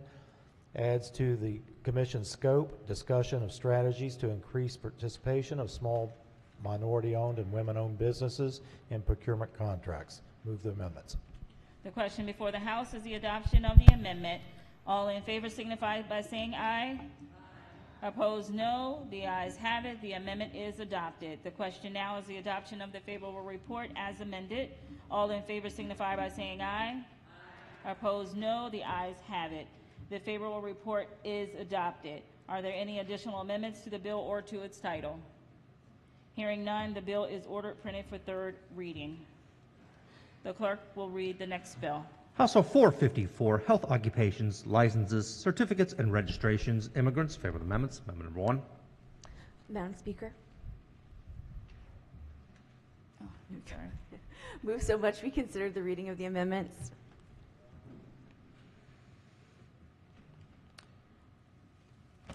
So ordered. Amendment number 1 is technical, alters the short title, and adds co-sponsors. Amendment number 2 prohibits a health occupations board from requiring that an applicant provide proof that the applicant is lawfully present in the United States or have a social security number or individual taxpayer identification number as a condition for a licensure, certification, or registration, and authorizes a board to require applicants to provide alternative documentation in an application file as authorized under federal law. Move the amendments. The question before the House is the adoption of the amendment. All in favor signify by saying aye. Opposed, no. The ayes have it. The amendment is adopted. The question now is the adoption of the favorable report as amended. All in favor signify by saying aye. Opposed, no. The ayes have it. The favorable report is adopted. Madam Speaker. Chair recognizes the gentleman from Calvert County. Calvert, thank you, Madam Speaker. If I may look at this a little more, I'd like to special order it tomorrow for the appropriate time. Sure, that's fine. Thank you so much. Move to special order this bill to the appropriate time tomorrow, Madam Speaker. Question before the House is to special order House Bill 454. All those in favor signify by saying aye. Opposed, no. The ayes have it. House Bill 454 has been special ordered until the appropriate time tomorrow. The clerk will read the next bill. House Bill 504, Maryland Developmental Disabilities Council, Establishment. Favorable. The question before the House is the adoption of the favorable report. All in favor signify by saying aye. Opposed, no. The ayes have it. The favorable report is adopted. Are there any amendments to the bill or to its title? Hearing none, the bill is ordered printed for third reading. The clerk will read the next bill. House Bill 507, State Board of Physicians, Graduate Registered Physicians, Licensure. Favorable amendments. Amendment number 1. Madam Speaker. Recognizing the floor leader. Thank you, Madam Speaker. Move so much be considered the reading of the amendments. So ordered. Amendment number 1 is technical, alters the short title, and adds co-sponsors. Amendment number 2 strikes the bill and instead authorizes a supervised medical graduate to perform delegated duties under direct supervision of a delegating physician in accordance with regulations adopted by the Board of Physicians. Amendment number 3 makes the bill an emergency bill. Move the amendments, Madam Speaker. The question before the House is the adoption of the amendment. All in favor signify by saying aye. Opposed, no. The ayes have it. The amendment is adopted. The question now is the adoption of the favorable report as amended. All in favor signify by saying aye. Opposed, no. The ayes have it. The favorable report is adopted. Are there any additional amendments to the bill or to its title? Hearing none, the bill is ordered and printed for third reading. The clerk will read the next bill. House Bill 571, Overdose Response Program, Opioid Overdose Reversal Drugs, Choice of Formulation and Dosage. Favorable amendments. Amendment number 1. Madam Speaker. Chair recognizes the floor leader. Move so much be considered the reading of the amendments. So ordered. Amendment number 1 is technical. Amendment number 2 authorizes the Attorney General to direct the Opioid Restitution Fund Advisory Council to form subcommittees to conduct business related to the purpose of a court or administrative order or settlement agreement. It also authorizes the state to receive funds from opioid-related court or administrative judgments or settlement agreements, and the Secretary of Health to establish and administer a grant program to distribute the funds in accordance with the judgment or agreement, and it changes the enactment date. Move the amendments. The question before the House is the adoption of the amendment. All in favor signify by saying aye. Opposed, no. The ayes have it. The amendment is adopted. The question now is the adoption of the favorable report as amended. All in favor signify by saying aye. Opposed, no. The ayes have it. The favorable report is adopted. Are there any additional amendments to the bill or to its title? Hearing none, the bill is ordered printed for third reading. The clerk will read the next bill. House Bill 586, State Procurement, Purchasing Preferences, Compost, Mulch, and Soil Amendments. Favorable amendments. Amendment number 1. Recognizing the floor leader. Thank you, Madam Speaker. Move so much to be considered a reading of the amendments. So ordered. Amendment number 1 is technical and alters the short title and adds co-sponsors. Amendment number 2 excludes sludge and adds dredged materials and construction waste to the list of materials from which the compost, mulch, or soil amendments may be made, adds aggregate to the bill, adds a requirement that the product be readily available, and rather than establishing a price preference, requires the Maryland Green Purchasing Committee to establish specifications for compost, mulch, or other soil amendment and aggregate to be used by units in procurement. With that, I move the amendments. The question before the House is the adoption of the amendment. All in favor signify by saying aye. Opposed, no. The ayes have it. The amendment is adopted. The question now is the adoption of the favorable report as amended. All in favor signify by saying aye. Opposed, no. The ayes have it. The favorable report is adopted. Are there any additional amendments to the bill or to its title? Hearing none, the bill is ordered printed for third reading. The clerk will read the next bill. House Bill 588, Health Insurance Qualified Resident Enrollment Program, Access to Care Act. Favorable amendments. Amendment number 1. Recognizing the subcommittee chair. Thank you, Madam Speaker. Move so much be considered the reading of the amendments. So ordered. Amendment number 1 is technical. Amendment number 2 requires that in addition to health insurance coverage, this program will provide qualified residents with access to the exchange to dental and vision plans, and authorizes the Maryland Health Benefit Exchange to use federal pass-through funds for programs as approved by the federal government under an amendment to the state's 1332 waiver.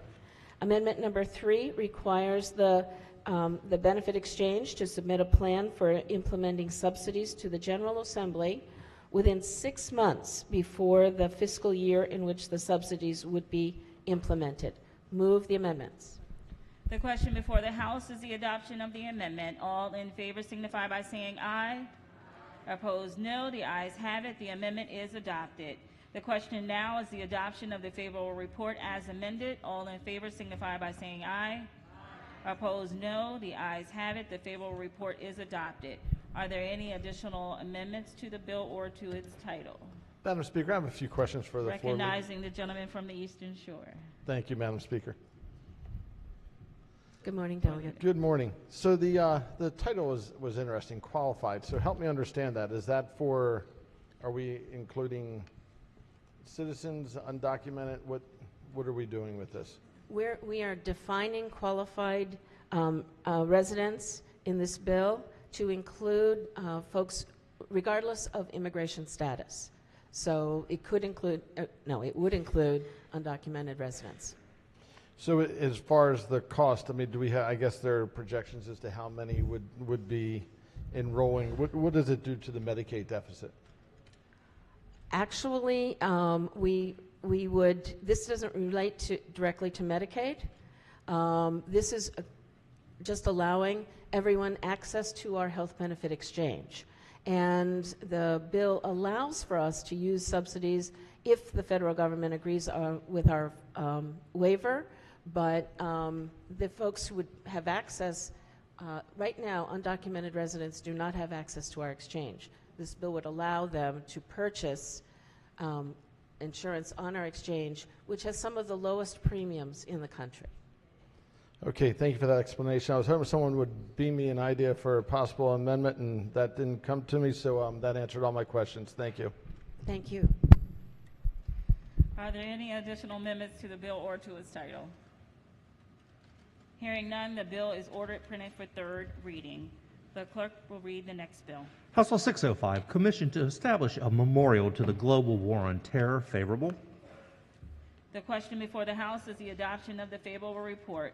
All in favor signify by saying aye. Opposed, no. The ayes have it. The favorable report is adopted. Are there any additional amendments to the bill or to its title? Hearing none, the bill is ordered printed for third reading. Clerk will read the next bill. House Bill 636, Public Information Act, inspection of email addresses and telephone numbers. Favorable. The question before the House is the adoption of the favorable report. All in favor signify by saying aye. Opposed, no. The ayes have it. The favorable report is adopted. Are there any amendments to the bill or to its title? Hearing none, the bill is ordered printed for third reading. The clerk will read the next bill. House Bill 693, State Board of Pharmacy, Board Membership and Delegated Pharmacy Acts. Favorable amendments. Amendment number 1. Recognizing the floor leader. Thank you, Madam Speaker. Move so much be considered the reading of the amendment. So ordered. Amendment number 1 is technical, alters the short title and its co-sponsor. Amendment number 2 makes the bill an emergency bill, specifies a license. Pharmacists may only delegate the entry of certain data into databases or patient charts to be performed at a remote location and not other delegated pharmacy acts. It specifies a delegated pharmacy act includes administration of an influenza vaccine only to an individual aged 18 years or older and prohibits a registered pharmacy technician from administering any other vaccine to an individual. Move the committee amendment, Madam Speaker. The question before the House is the adoption of the amendment. All in favor signify by saying aye. Opposed, no. The ayes have it. The amendment is adopted. The question now is the adoption of the favorable report as amended. All in favor signify by saying aye. Opposed, no. The ayes have it. The favorable report is adopted. Are there any additional amendments to the bill or to its title? Hearing none, the bill is ordered printed for third reading. The clerk will read the next bill. House Bill 716, Managed Care Organizations, acknowledgement of responsibility for payment of a retroactive denial, repeal of applicability. Favorable amendments. Amendment number 1. Madam Speaker. Recognizing the floor leader.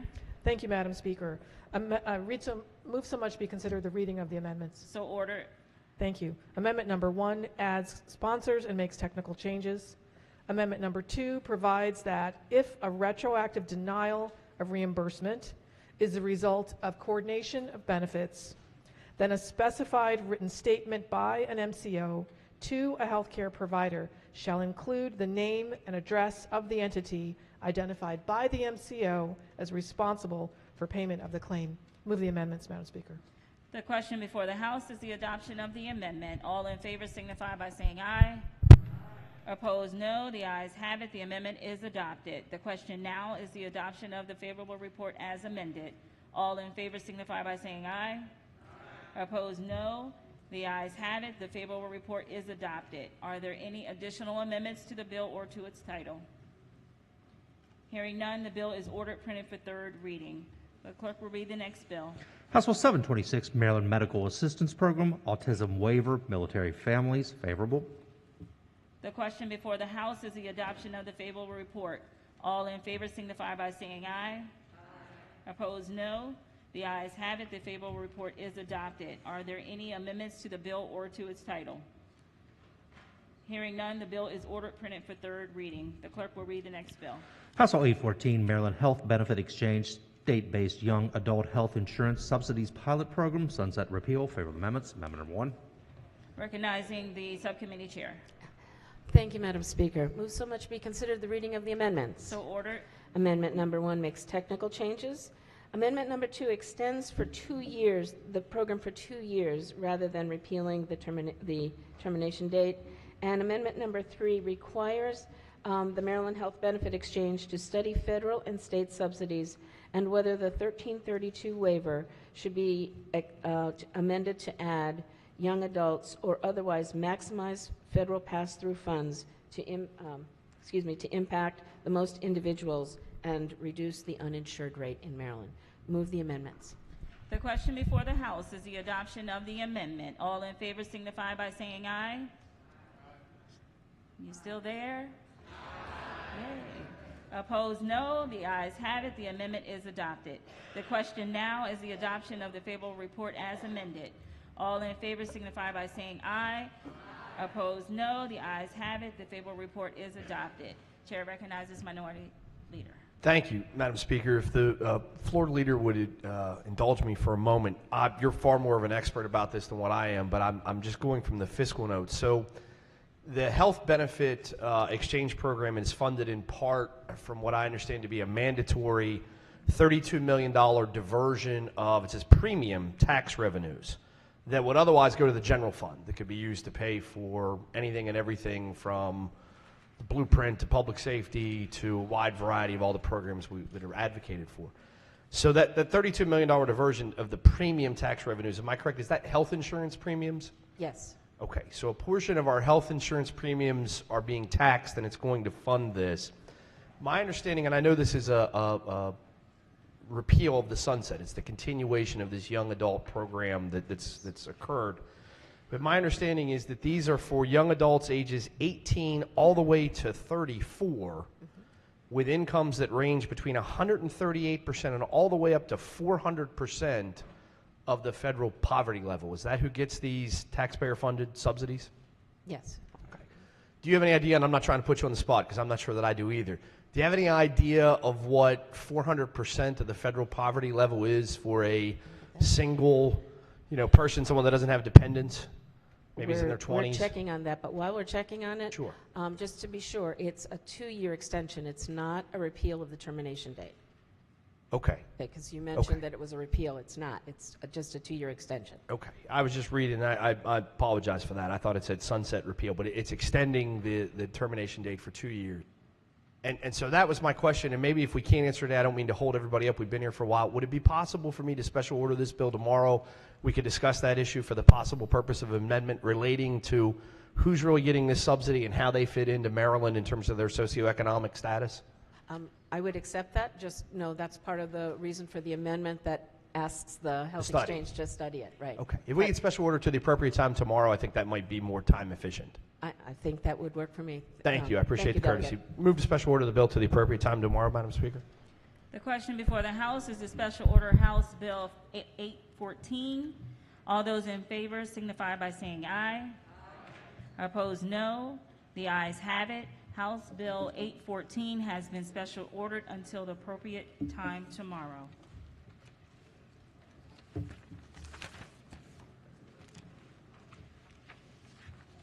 Report of the Committee on Appropriations, report number 5. The clerk will read the first bill. House Bill 116, trustees of the Walters Art Gallery, collective bargaining, favorable. The question before the House is the adoption of the favorable report. All in favor signify by saying aye. Opposed, no. The ayes have it. The favorable report is adopted. Are there any amendments to the bill or to its title? Hearing none, the bill is ordered printed for third reading. The clerk will read the next bill. House Bill 673, Maryland Transit Administration fair price requirements, alterations, favorable. The question before the House is the adoption of the favorable report. All in favor signify by saying aye. Opposed, no. The ayes have it. The favorable report is adopted. Are there any amendments to the bill or to its title? Gentleman from St. Mary's. Thank you, Madam Speaker. I have an amendment at the desk. Amendment 683727/1. Amendment number 1. So be considered reading an amendment. So ordered. Thank you, Madam Speaker. What we have is a bill on the floor, ladies and gentlemen, that cuts CPI, the Consumer Price Index, for Maryland Transit Administration. And I so want to vote for this bill. You know, back in 2013, the legislature indexed a lot of things to the Consumer Price Index. Obviously, this was one of them.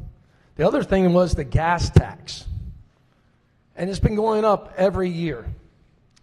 And this year, because we're basically in double-digit inflation, and that original legislation maxes out at 8%, we're right up against that cap.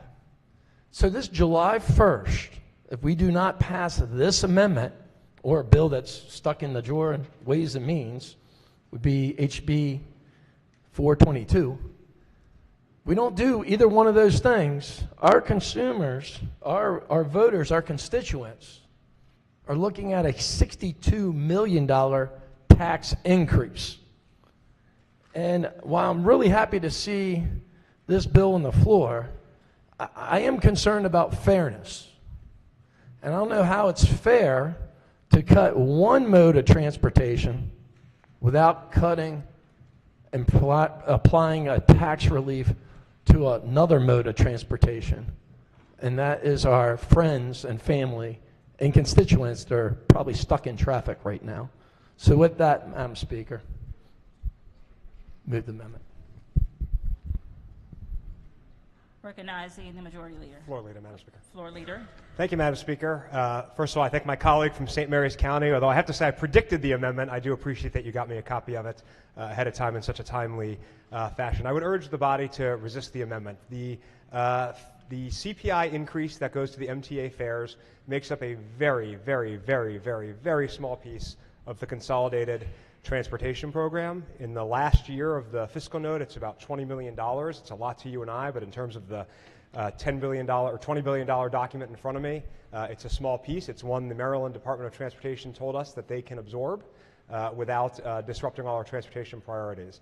The CPI increase that we put on the motor fuel tax is a much larger component. And I know that hurts some of us when we go to fill up. I have to go fill up on the way home to get back to Montgomery County tonight, so I understand. But it's a significant portion of our transportation funding, about $150 million a year in cash, and of course we bond that to do our transportation priorities. So over the course of 5 or 6 years, it's almost $2 billion in transportation funding that we would need to go through this document to try to remove. And that includes some really important projects like Maryland 5 and Maryland 4 in St. Mary's County, Maryland 24 and US 1 in Hartford, I-68 in Allegheny, I-97 in Anne Arundel County, to say nothing of all the fun buses and trains that I care about in Montgomery County and Baltimore City and elsewhere. So while I understand the purpose of the amendment, it is really not comparable to what we're talking about in terms of scale when it comes to this much more targeted reduction, and really targeted to more vulnerable folks. The folks who are relying on the transit system that these fares apply to are disproportionately low income, and we also think this can help incentivize increased use of the transit system as well, which may ultimately help the revenue situation. I do also just want to note that the fares did not increase 2 years ago because Governor Hogan made the decision not to let them rise, and he appropriated money to backfill that. And when we did the gas tax holiday last year for 30 days, Governor Hogan appropriated money to backfill that. Unfortunately, this amendment does not do that and offers no solution on that front. So with that, I would urge the body to resist the amendment. Thank you, Madam Speaker. Chair recognizes the gentleman from the Eastern Shore. Thank you, Madam Speaker. And to the Majority Leader who predicted this amendment coming forward, great clairvoyance, because absolutely this is the right amendment on the right bill. This is a policy discussion. This isn't just a theoretical conversation about money and which one is going to have more of an expense saved versus another. This is a committee that passed a bill on a policy discussion. What the minority party is saying is that we want to continue having that same policy discussion on the gas tax. I heard a lot from the Majority Leader, but let me just read from July 1st of WYPR News when the gas tax increased last year, that Maryland's gas tax is now the 4th highest in the nation. And the statistics that they share in this article is that according to the Comptroller's Office, 20% of your person's monthly income on average is spent at the pump. That's last year, and that's before some of the heaviest impacts of the CPI increase started. And you and I both know what's coming this coming July, which is another major tax increase that may very well reach far higher than the other 3 states that are coming ahead of us, which is Pennsylvania, California, and Washington State, according to this article. And so when we talk about the policy aspect of this, we are talking about the people that are least among us, who are trying to make ends meet, who are trying to get from their house to the gas station so they can get to work, so they can take their kids to daycare, so they can take their kids to their extracurricular activity. And so, not unlike the issue on transit, this issue is important to the minority party, and it should be for the majority party.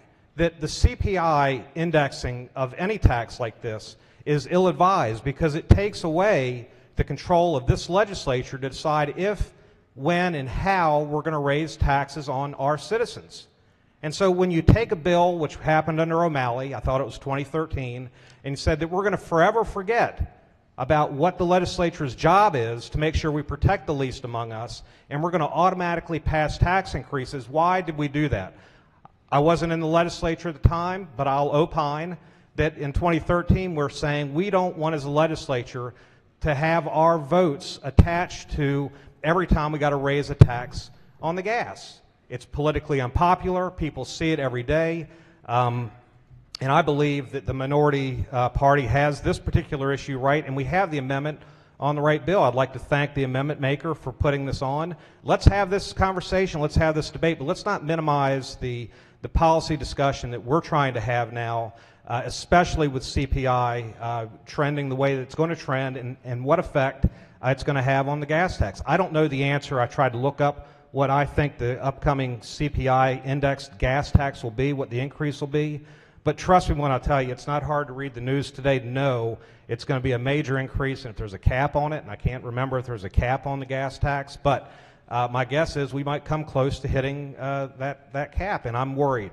Madam Speaker, I stand to strongly support the amendment and ask the legislature to take this moment to support this kind of policy on this kind of bill. Madam Speaker. Recognizing the minority leader. If I may, if my friend, the majority leader from Montgomery County, I had a couple of questions, I think, a little bit about the amendment and certainly the bill and what you had said in your response urging that the chamber reject the amendment. Does the bill, you said that these cuts, or I won't call it a cut, this freeze of the rates, we're going to freeze the rates to use mass transit at their existing levels rather than allow them to rise pursuant to the rates of inflation. Does that also apply, and you said that has, I think your exact words, and I don't want to misquote you, had a disproportionate effect or impact upon individuals of lower incomes. Does the rate freeze also apply to things like MARC trains? Yes, so first of all, Madam Speaker. Subcommittee Chair. Thank you, Madam Speaker. Thanks for the question. It's not really a freeze. I mean, it changes how fares can rise. So the MTA, just as they had pre-2013, can still increase fares the way, down my way, the WMATA board, increases fares. Those aren't on a formula, but they do get increased with some regularity. Yeah, so the structure now is there are basically two classes. There's the core bus and light rail and subway, primarily in Baltimore.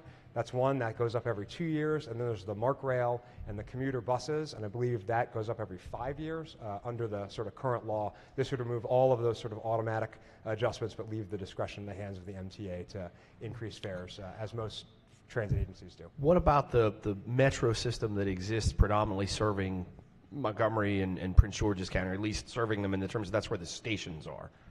Right. So is that going to be affected by the bill, so that the CPI, there would be no CPI automatic raise for them? It would be left to the discretion of the governing board. Right. So we don't directly control the fares. This body doesn't have the power to do that of the D.C. area metro system because it's D.C., Virginia, and Maryland, and so this does not affect that at all. There is no, once again, automatic fare increase in that system, which on average is actually quite a bit more expensive than the MTA system. Their board, with their discretion, raises fares with some regularity, unfortunately for me. And that's the point I was going to get at. When I lived in Baltimore County and I worked in Baltimore City, I sometimes took the train, the MARC train, because it was some days a more efficient way to get to work. It depended on, how the Jones Falls Expressway was looking that day. You could get up in the morning and say, I'm going to take the train, particularly depending on when you were going home at night. And I found, at least, I don't have the survey or the study, that the majority of people riding that train were, in fact, suburban commuters in and out from downtown employment, office employment, and were not individuals of lower. Where I live, people who take the bus generally are of lower income groups because, frankly, the bus system isn't very convenient for them, and it's maybe the only option they have. I would suspect it's the same in some of our urban areas to take the crosstown bus because it's not economically feasible for you to have other means of transportation, but it's not everything. And so I guess my only question then in addition would be, is the reason, well, let me ask you this, does the MTA's costs, the cost of their employees, the cost of their maintenance, the cost of their facilities and operations, does it just go up over time? Subcommittee Chair. Thank you, Madam Speaker. So first of all, let me just say, yes, I think if you look at the economic demographics of transit riders, folks who are using the core bus service tend to be overall, obviously everyone has their own individual story, of a lower incomes than folks who ride the commuter trains. There's also way more of them. I mean, the volume of people who ride the core bus service, the subway and the light rail versus the commuter rail, it's just very different in the tens of thousands in terms of a difference. But yes, MTA, just like lots of other things in our world, their costs rise over time, and that's an issue for sure. And that's part of the reason why I heard that we must keep, and I appreciate your answer to these questions. I've heard over time that we must continue to chain the gas tax to CPI. And my friend just indicated, we have billions of dollars in projects, and we must continue to take more and more money from the people who put gasoline in their cars, which I would submit for most of us is the overwhelming majority of our constituents. We have to take more of their money to fund more of these transportation projects, the roads, the bridges, the things that they utilize. But we also, it seems to me, in logic, are funding more and more and more and spending more and more money to maintain our mass transit system. And essentially, what we're suggesting, and I think what the amendment gets to, is a phrase that, my goodness, we use this phrase so many times. It means so many people, so many different things to people. But equity. Equity to me, at the end of the day, means fairness. It means fairness. It means treating similarly situated people the same way. Equity. And so if you say to me, if I want the transportation system of Maryland to continue in the direction in which it continues, and I want to get the benefits of that, my taxes, my fee to play the game has to continually go up because the costs continually go up, chained to CPI, then why do we not say that for those individuals who are a part of using the mass transit system? Their costs also must go up, whether we like it, whether we don't. Their costs must go up in order to finance the growing costs of the Mass Transit Administration. And if they don't, who pays those costs? Weirdly enough, me and you at the gas pump. Our money goes into the Transportation Trust Fund, and a significant portion of it, I'm not saying all of it, but a significant, meaningful portion of it is diverted to pay for Mass Transit Administration projects. And so we're now paying more taxes, not only to pay for our roads and bridges, but we're paying more taxes to pay for the buses and the trains, and the people who use the buses and the trains are told, you don't have to join in and pay the rising costs of these services, only if the MTA board decides at some point in time discretionarily to do that. Not positive about that. My friend knows more about it than I do, and I may be stepping into a hole. I don't think those rates have been raised maybe since 2017. I think that might have been the last time there was a broad base. So that's 6 years. I want you to think to yourself how much you pay for a gallon of gas today, how much you paid for it 6 years ago. And so I support my friend from St. Mary's County amendment. I think it brings equity. I think it brings fairness to the system so that everyone is getting treated the same way, and it's intended in that spirit. Thank you, Madam Speaker. Madam Speaker. Chair recognizes the gentleman from Calvert County. Thank you, Madam Speaker. I do want to say that my good friend from Eastern Shore brought up a really good point. And it's a principle that I think we should all share, and that is a legislature is responsible for increasing and decreasing taxes, not putting it into permanent law that a tax increases for perpetuity. So here's an effort, this bill, HB 673, to say, hey, the delegate from Calvert County is right, we should not increase taxes automatically or fees automatically. The legislature should vote on it every single time, except that there's no parity with the gas tax, which increases constantly without a vote of the legislature. That is wrong. That is the citizens who are elected at the state level essentially saying that it's no longer their responsibility to do one of the most important things, and that is to be held to account for decisions, hard decisions, bad decisions, good decisions. And so I do want to commend my good friend from the Eastern Shore for bringing that up, because really that is the principle at play here. And the minority leader said fairness as well. And I also wanted to say this. The idea that the only people that are suffering under inflation are people in areas that are high density and that use mass transit simply isn't so. We just had a major failure of a major bank in the United States of America. And we are on the precipice of what we have no idea is going to happen next with the banking system and with our economy. This legislature, deserves to give the citizens a break on the gas tax, just like the citizens get a break on the way that they get to work using mass transit. It is the right thing to do. And the citizens of Calvert County that I represent say to me every day, it is getting more and more difficult to make basic payments for their mortgage, for their cars, for gasoline, for food, for clothing. This is the right thing for us to do, not to mention the simple principle that a legislature should always vote for tax increases or tax decreases. That is our solemn responsibility, not to put it into permanent law. If for no other reason than what the economy looks like today and how this legislature, is crushing the middle class in Maryland by putting these taxes into law, permanent law, crushing the middle class.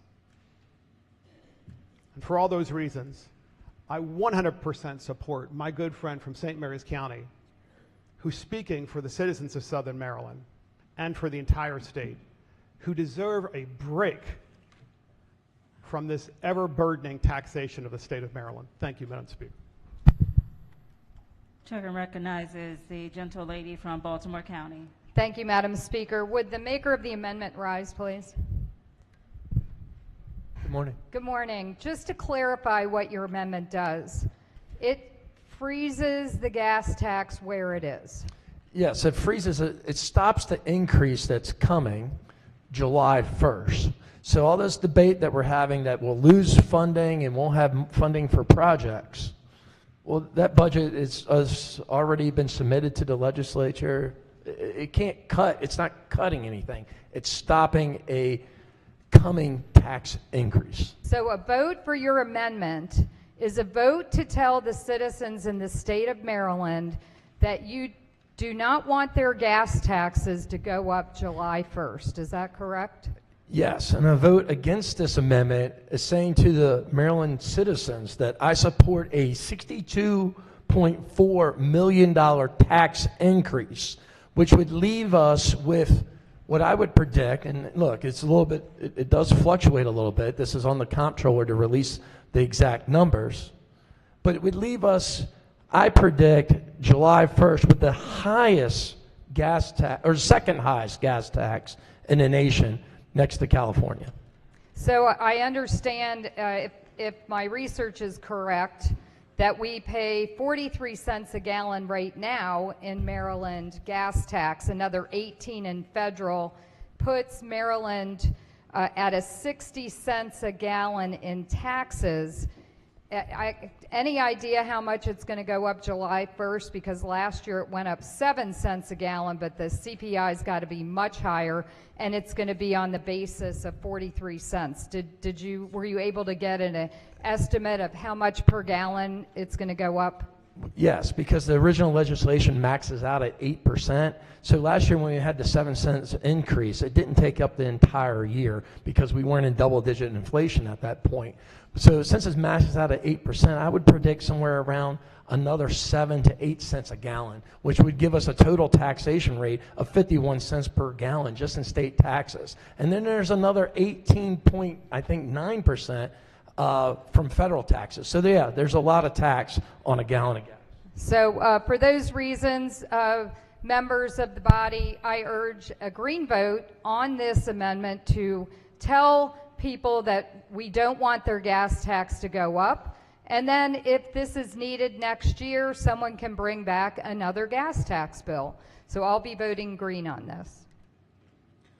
Subcommittee Chair. Thank you, Madam Speaker. Unfortunately, a vote for this amendment is a vote to gut our transportation funding. It is a 6-year transportation plan. These projects are not designed, planned, built, engineered, constructed in 1 year. And so this document before me, the CTP, the Consolidated Transportation Program, relies on these future funds, and it's in the hundreds of millions of dollars before we bond the value of it. So that's what this amendment would do. Governor Hogan, when we did the gas tax holiday last year, responsibly came in with extra money to backfill. That is not in this amendment. And so unfortunately, that's what the effect of this amendment will be. I'll also say I was not here in 2013. Many of us weren't.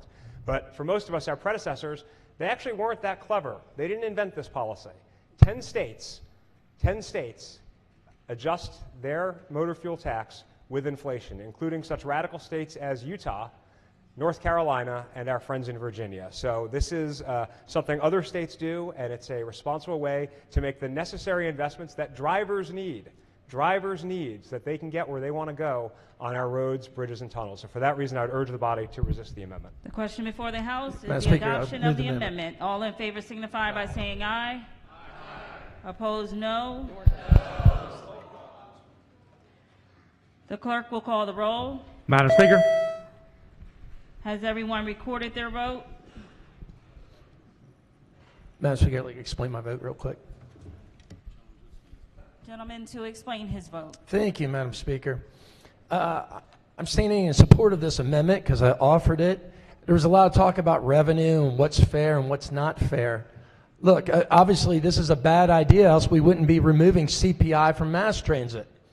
So what's good for the goose should be good for the gander.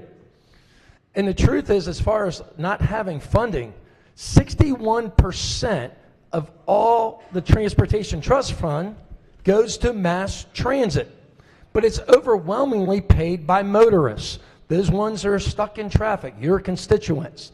They're going to get a major tax increase when the economy is faltering. I don't think that's right, and I would urge a lot of people to flip their vote over the green. I think your constituents would appreciate it. Thank you, Madam Speaker. The clerk will take the call. There being 90 votes in the negative, the amendment fails. Are there any additional amendments to the bill or to its title? Hearing none, the bill is ordered printed for third reading.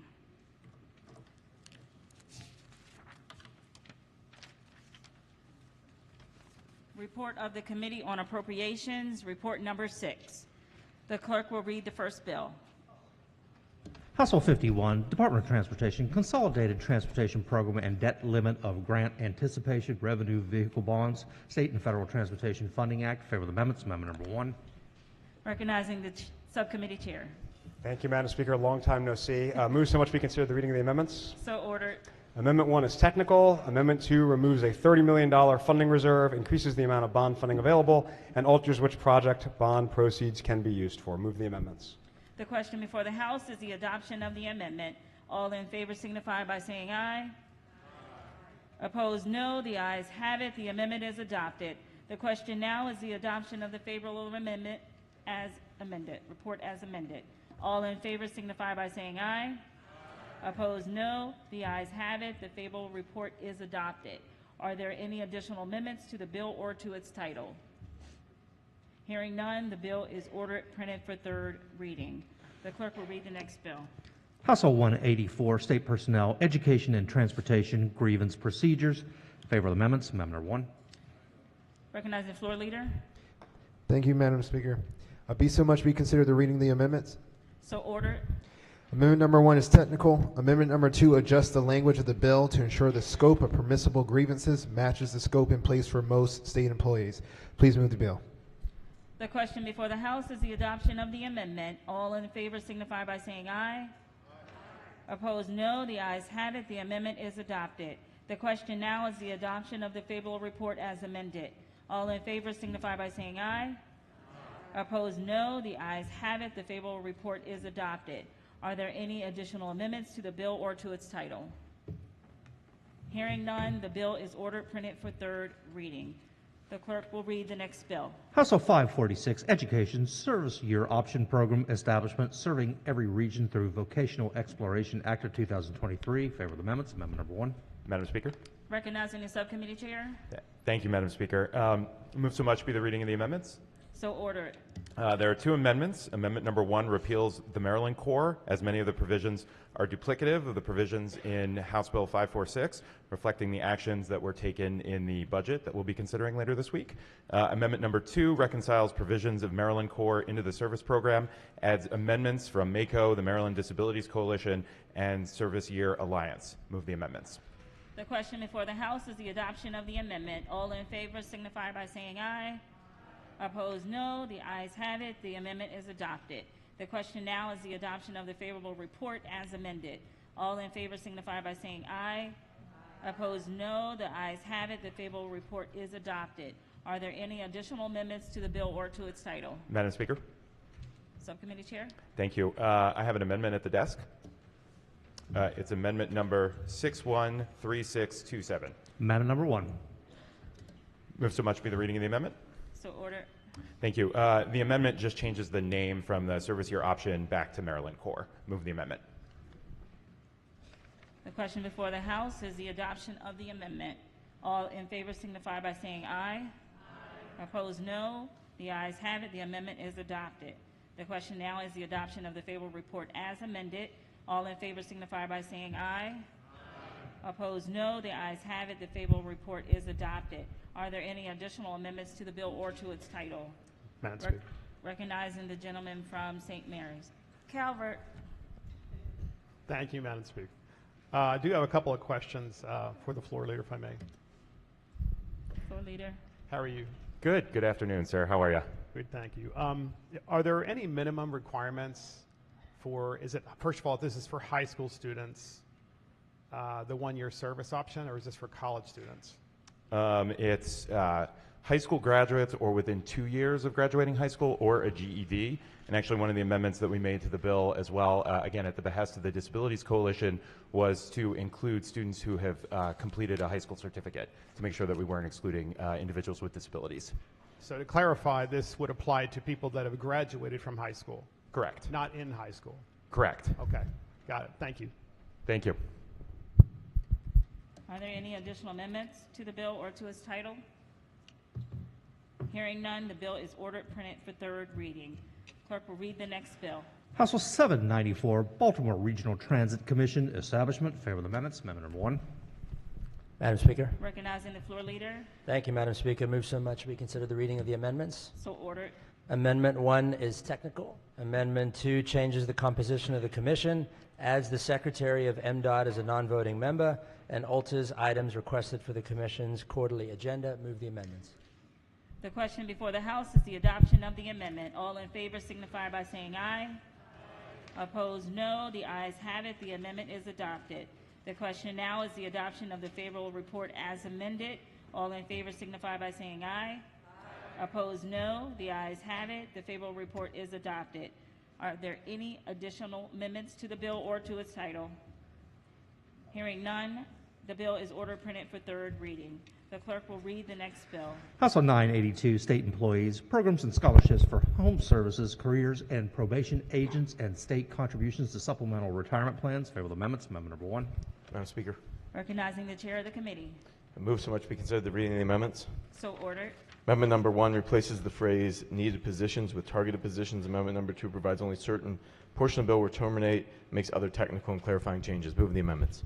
The question before the House is the adoption of the amendment. All in favor signify by saying aye. Opposed, no. The ayes have it. The amendment is adopted.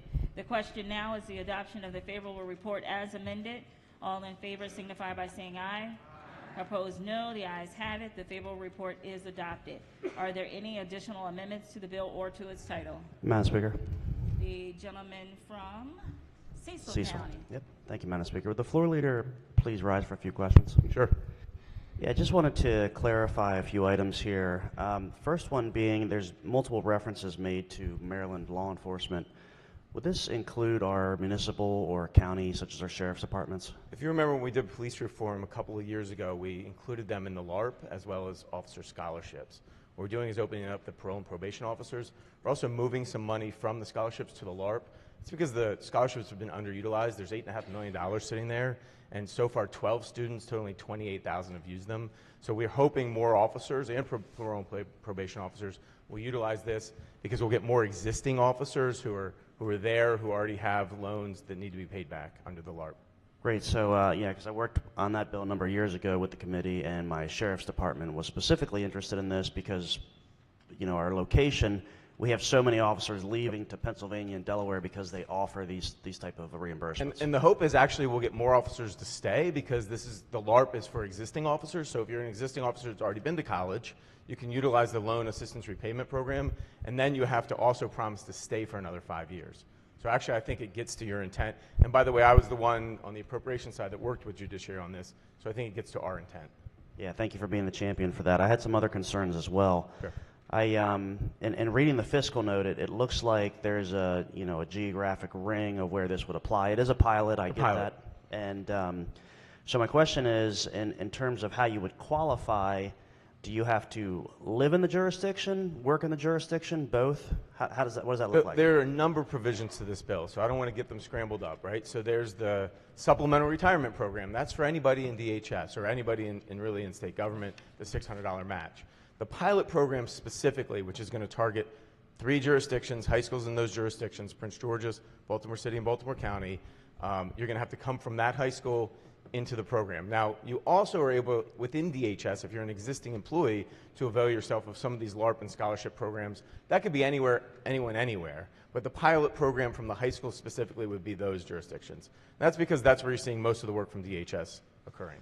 Okay, well, given the undersubscription of the program and the points that you just made there, you know, my jurisdiction, I'm sure others are very interested in this, and you know, I don't see why if it's good for the goose, not good for the gander. Why don't we rope in some other jurisdictions? Would you be amenable to holding the bill special order for purposes of amendment? We can special order the bill. It's no problem. Okay, thank you so much. Madam Speaker, I'd like to, if I could, special order the bill till the appropriate time tomorrow. The question before the House is to special order House Bill 982. All those in favor signify by saying aye. Opposed, no. The ayes have it. House Bill 982 has been special ordered until appropriate time tomorrow. Thank you, Madam Speaker. The clerk will read the next bill. House Bill 1196, County Boards of Education, Blueprint for Maryland's Future, Implementation Coordinator, Salary Grant. Favor the amendments. Amendment number 1. Recognizing the subcommittee chair. Thank you, Madam Speaker. Move so much be considered the reading of the amendments. So ordered. The first amendment is technical. The second amendment alters provisions related to the education funding and extends the date for the independent evaluation of the Blueprint for Maryland's Future. Move the amendments. The question before the House is the adoption of the amendment. All in favor signify by saying aye. Opposed, no. The ayes have it. The amendment is adopted. The question now is the adoption of the favorable report as amended. All in favor signify by saying aye. Opposed, no. The ayes have it. The favorable report is adopted. Recognizing the gentleman from Hartford County. Thank you, Madam Speaker. A quick question for the floor leader. Certainly. Just trying to get some clarification on the bill. So this bill looks like all it does is transfer the burden of the $150,000 for the coordinator from the counties to the state, correct? Exactly. And does it do anything with assigning who makes the hiring decisions? The hiring decisions still left to the jurisdictions? You are correct. Awesome. Thank you very much. Thank you, Certainly. Madam Speaker. Are there any additional amendments to the bill or to its title? Madam Speaker. Chair recognizes the gentleman from Calvert. Thank you, Madam Speaker. I also have a question for the floor leader. Of course, dear friend. How are you? How are you? So another thing it appears the bill does, I just want to make sure I have this. It says correctly, it says, beginning in fiscal year 2023, the county governing body shall levy and appropriate an annual tax sufficient to provide an amount of revenue for elementary and secondary public education purposes, equal to the local share, so forth, et cetera. So That's the current MOE law. Okay, this is new language in the bill. No. It's not? It is not. Sure looks like it. And who gets to hire this individual? The local LEAs, the LEAs. So the school boards. Well, the county school Not agency. the funding source, but the Right. school board. Exactly. Why don't we have the funding source, which is the elected officials in the county, in our case, it's the county commissioners, receive this grant and hire this individual since they are the funding source. It would be a good check and balance, I think.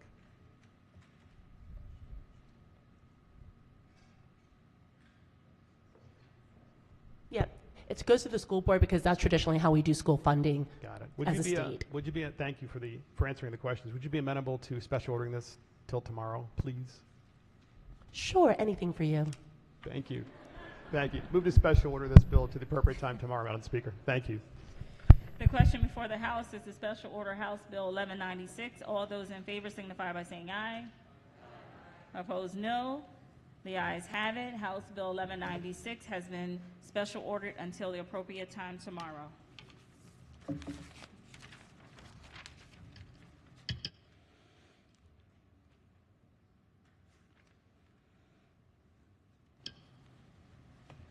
Special order calendar number 17.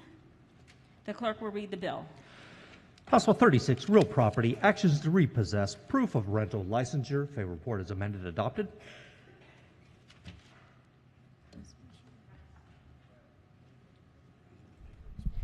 The maker of the special order. Thank you, Madam Speaker. Floor Leader Rise, please.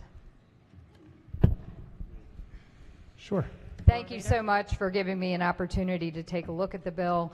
I understand ABOA, who was opposed to this legislation, came on board with an amendment. Now, okay. That is correct. In fact, I just called them 5 minutes ago to make sure, and they do agree that the amendment satisfies their concerns. Okay, great. Well, thank you so much for giving me time to take a look at that bill. Thank you, Madam Speaker. Are there any additional amendments to the bill or to its title? Hearing none, the bill is ordered printed for third reading.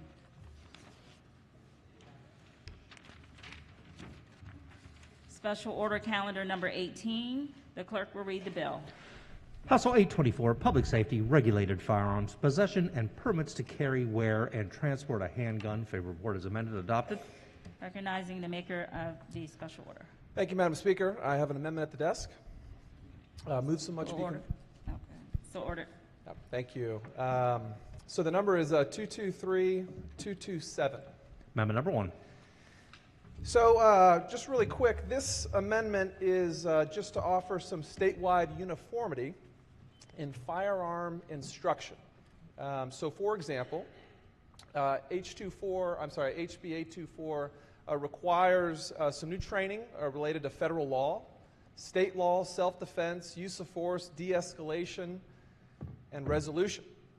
So what this amendment does, offered in good faith, I shared it with the chair, is that it would require the AG's office to develop, publish, update, and distribute to all state-certified firearm instructors as needed a curriculum of instruction for the following: state and federal firearm laws, state self-defense law and applicable case law, the justifiable use of force, proportional use of force in self-defense, conflict de-escalation, and then the second part would require the Deputy Secretary of Public Health to develop, publish, update, and distribute to all state-certified firearms instructors as needed a curriculum of instruction for conflict de-escalation resolution.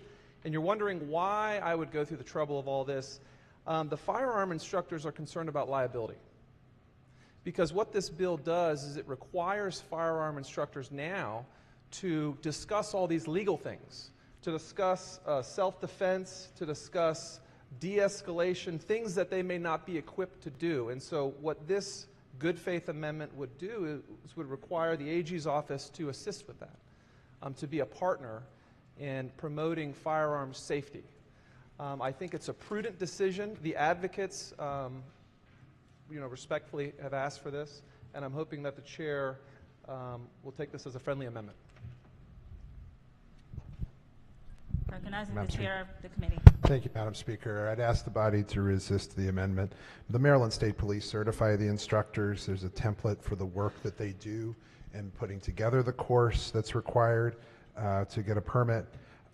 The So the work is already being done by Maryland State Police and the licensing division. They're the subject matter experts. They have the training, knowledge, and experience, and they also have an attorney general, an assistant attorney general or two on staff who can address those issues. So I don't believe that this is necessary, and I'd ask you to resist the amendment. Recognizing the maker of the amendment. Thank you, Madam Speaker. Just for everyone's edification, so currently the Deputy Secretary of Public Health is already charged with developing a youth suicide prevention and firearms safe storage guide under SB 858, storage requirements, youth suicide, etc. So this is nothing new. Again, just for the purposes of adding some statewide uniformity. But I appreciate the Chairman's explanation. I would ask that we press this amendment, and thank you, Madam Speaker. The question before the House is the adoption of the amendment. All in favor signify by saying aye. Aye. Opposed, no. The clerk will call the roll. Madam Speaker.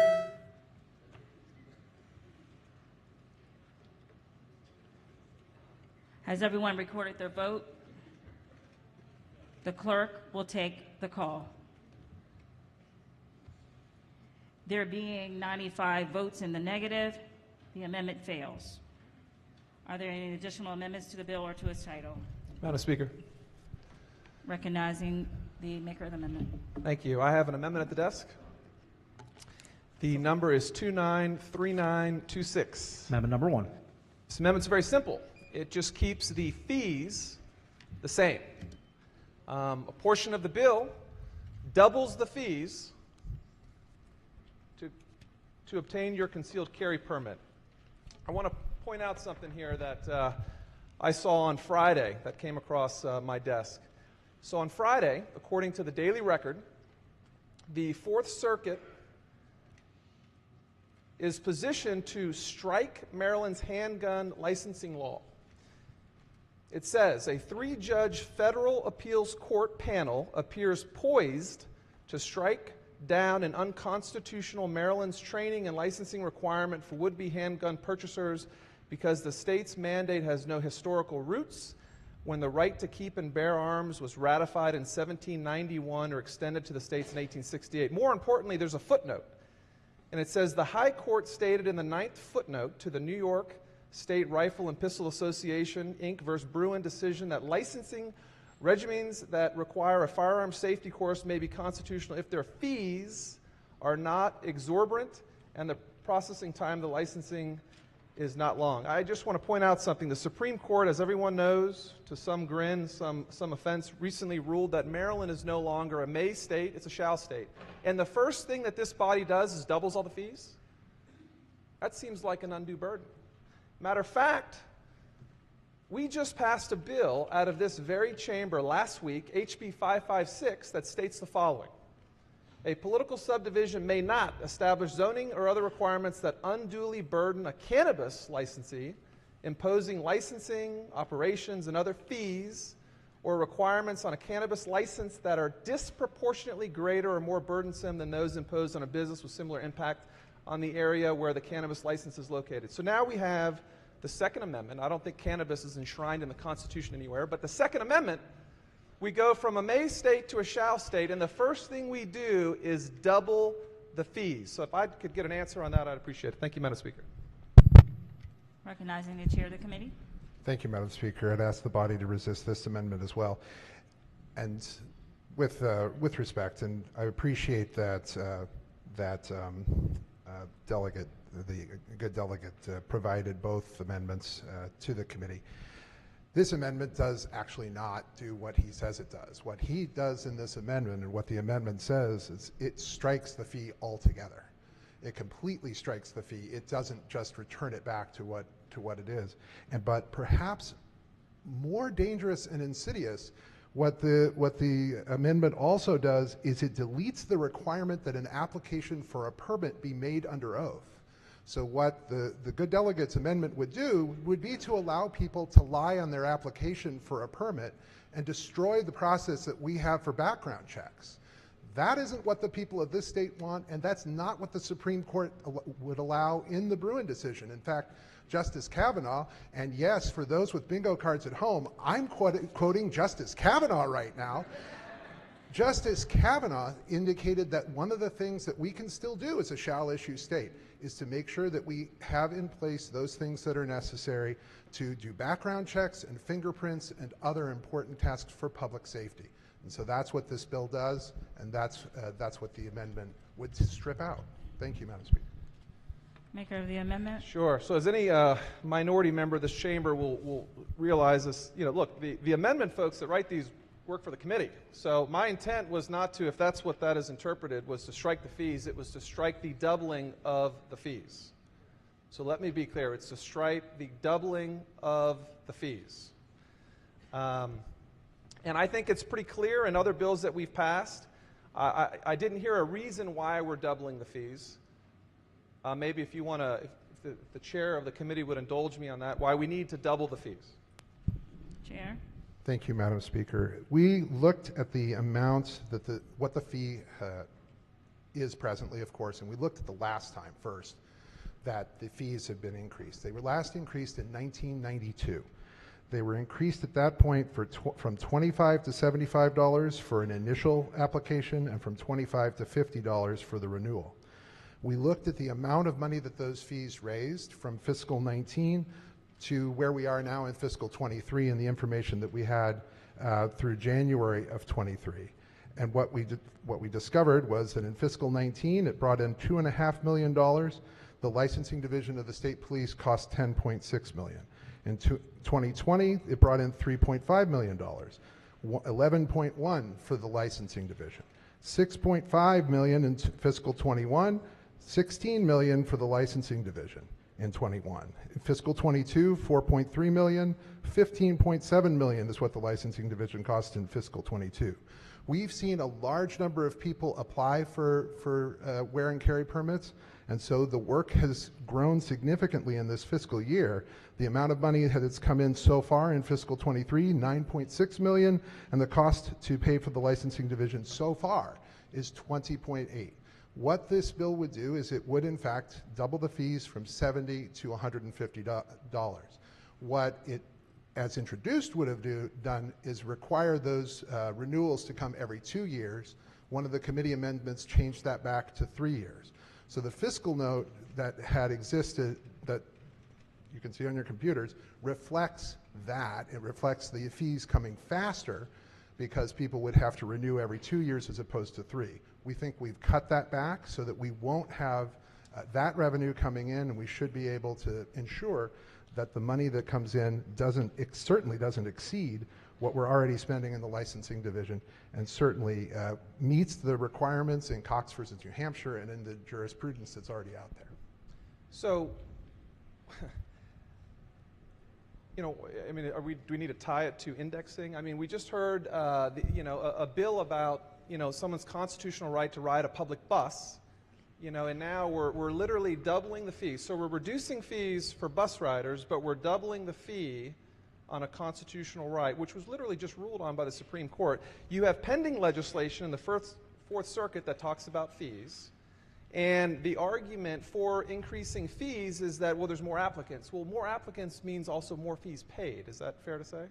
And it's reflected in that in so far in fiscal 23, it's gone up to about 9.6 million. In so far in fiscal 23, the licensing division has spent 20.8. So again, the increase in fees, we don't believe, even if they're doubled, and again, this is only part of the fees that are being collected.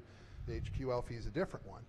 That wouldn't necessarily completely cover, or maybe even get close to completely covering the difference. Right. So just to point out, there's 3 fees: a fee for an initial application, for a renewal or subsequent application, and for a duplicate or modified permit, and they're permitted to assess additional fees against you. So I'm just going to say this. It is clear to me this is likely an undue burden on someone's constitutional right in this state. It was introduced subsequent to a Supreme Court decision. There's pending federal ruling against it now, and for all those reasons, I push the amendment. Thank you, Madam Speaker. Madam Speaker. Madam Speaker. Recognizing the gentleman from Anne Arundel County. Thank you, Madam Speaker. I think a lot of times we get lost in who Second Amendment holders are and who really applied for concealed carry when the law came down from the Supreme Court. And it doesn't take much research to realize it's the people that are in heavily crime-ridden areas, some of the most vulnerable among us, people that are probably of lower income, and now have to see a fee double on them in order to protect themselves. This is not just a bunch of hunters or hard Second Amendment people. These are our citizens that need help and need protection. Protection when they're alone, walking home from a job that maybe ends at midnight and might not be on the best street. This is an undue burden put upon the most vulnerable Marylanders for them to protect their lives. And with that, I stand in support of this amendment. Madam Speaker. Recognizing the minority leader. Thank you. I want to address what I think is a procedural problem, more so than the merits. So my good friend from Baltimore City rose and said, this amendment does not do what the maker of the amendment intends it to do. And he said two things. He said it strikes the application fee for the concealed carry permit entirely, which was not the gentleman's intent. And he said, secondly, that it strikes a requirement that individuals applying for the permit do so under oath so that they may somehow perjure themselves without penalty, without legal penalty, by misrepresenting facts in their application, which would otherwise disqualify them. That was not the gentleman from Frederick's intent either, whatsoever. This is a function of our 90-day legislature. Many of you here in the chamber, particularly those of you in the majority party, never ever have to go to the amendments office during floor debate and ask for an amendment to reflect your intent of what you would like to do here on the floor. You don't have to do that. Don't have to do that. You don't do floor amendments in general, and if you do, someone will do them for you and say, hey, here's what it is what the committee wants. And I respect that. That's the way it is. We don't get to do that. We make a telephone call or an email and we say, hey, we would like an amendment to do A, B, C, X, Y, Z. And then because the folks in the amendments office and those individuals who work at DLS are often overburdened and very hard working, particularly this time of the year, they do their best to construct something, and they usually give it to us very shortly before we give it to you. Please don't think, those of you in the majority party, that we have these amendments for days at a time and we're sitting there hatching ways to surprise you with them. We're normally getting them sometimes minutes before they are shared with the appropriate committee individuals. And it is very, very difficult to analyze that amendment and compare it to the original bill and the original fiscal note and say, wait a minute, by taking that line out, that's not what I wanted. What did you do? And so what I would ask, and I defer to my friend the parliamentarian, it is my understanding that it is permissible to lay over the amendment for one day up until the 65th day of session if there is a flaw, some type of technical or procedural flaw in the amendment. What I don't want to do, I don't want anyone in this room, my party, your party, anybody's party, to vote on something that they think is not accurate or is misrepresenting their position.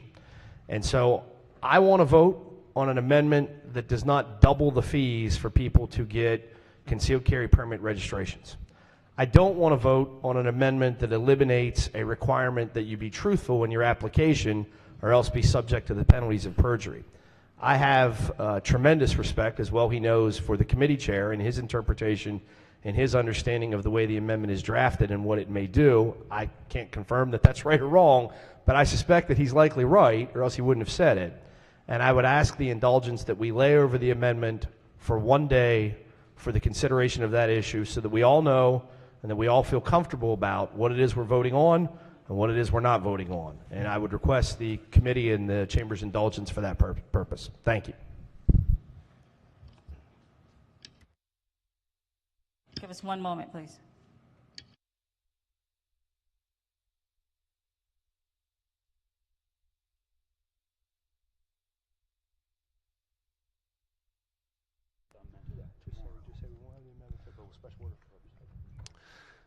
Madam Speaker, in addition to me emailing everybody in this chamber with my amendment request form, which was 3 words, I will respectfully request that a special order to the appropriate time tomorrow. That's fine, Madam Speaker. Thank you very much. The question before the House is to special order House Bill 824 until the appropriate time tomorrow. All in favor signify by saying aye. Those opposed? House Bill 824 being special ordered until the appropriate time tomorrow. Madam Speaker.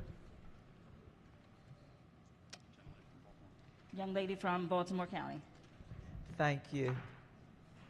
Madam Speaker, I'd like to change my vote on House Bill 824, Amendment 223, 2271 to red. Thank you. Any other vote changes? Madam Speaker, Recognizing the gentleman. on HB 0673, Amendment 683727-1, I want to be recorded as green. Are there any additional vote changes? Recognizing the gentleman from Calvert. Thank you, Madam Speaker. HB 747 to red and HB 761 to red. Thank you. Are there any additional vote changes? There being none, this ends the work at the desk. Committee announcements. Appropriations. Thank you, Madam Speaker. The Appropriations Committee will meet at 1:45 for bill hearings. Thanks. Judiciary. Thank you, Madam Speaker. Ladies and gentlemen of the House Judiciary Committee is going to meet for bill hearings at 2:30. Listen for subcommittee announcements. There will be a voting session after bill hearings. Environment and Transportation. Thank you, Madam Speaker. The Environment and Transportation Committee will continue public hearings at 2 p.m. 2 p.m. Ways and Means. Thank you, Madam Speaker. The Ways and Means Committee will resume public bill hearings at 2 p.m. Please listen for subcommittee announcements, and we will be voting today. Economic Matters. Thank you, Madam Speaker. House Economic Matters Committee will not be meeting today, but please listen for subcommittee announcements. Thank you. Health and Government Operations. Thank you, Madam Speaker. The Health and Government Operations Committee will have bill hearings at 2:45. Please listen to subcommittee meetings because there are few. Thank you. 2:45. Subcommittee announcements. Madam Speaker, Rules. the Rules Committee will have a very brief meeting immediately following this session in the Old House Chamber to re-refer a few bills. Please adjourn from here and move to the Old House Chamber immediately. Thank you. Recognizing Subcommittee Chair E&T. Thank you, Madam Speaker. The Natural Resources Committee will meet immediately after E&T Committee on Zoom, and please be ready to have your calendar so we can schedule another day this week for subcommittee. Thank you. Subcommittee Chair HGO. Thank you, Madam Speaker. The Insurance and Pharmaceuticals Subcommittee will meet at 1:40 on Zoom. Thank you. Public Utilities. Thank you, Madam Speaker. Workers' Comp will meet at 2 p.m. If you're okay, Madam Speaker. That works for me. Thank okay. you. 2 p.m. Public Health.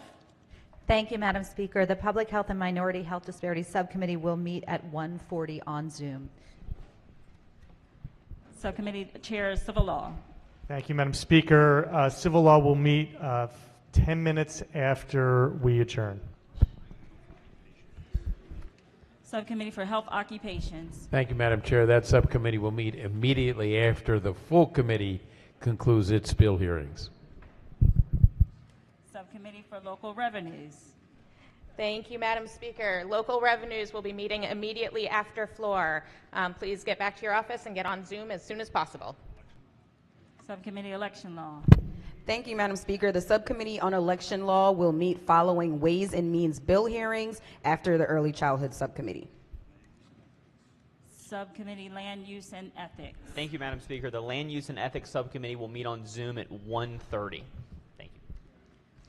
Subcommittee Big Revenues. Big Revenues in the House.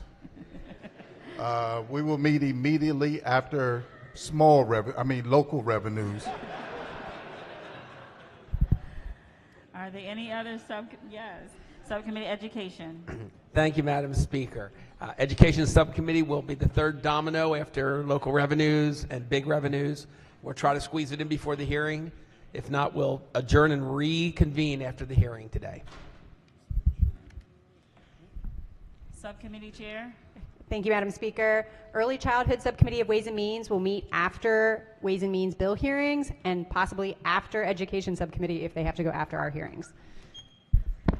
Are there any other subcommittee announcements?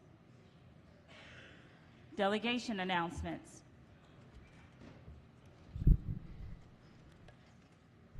Delegation, Prince George's County.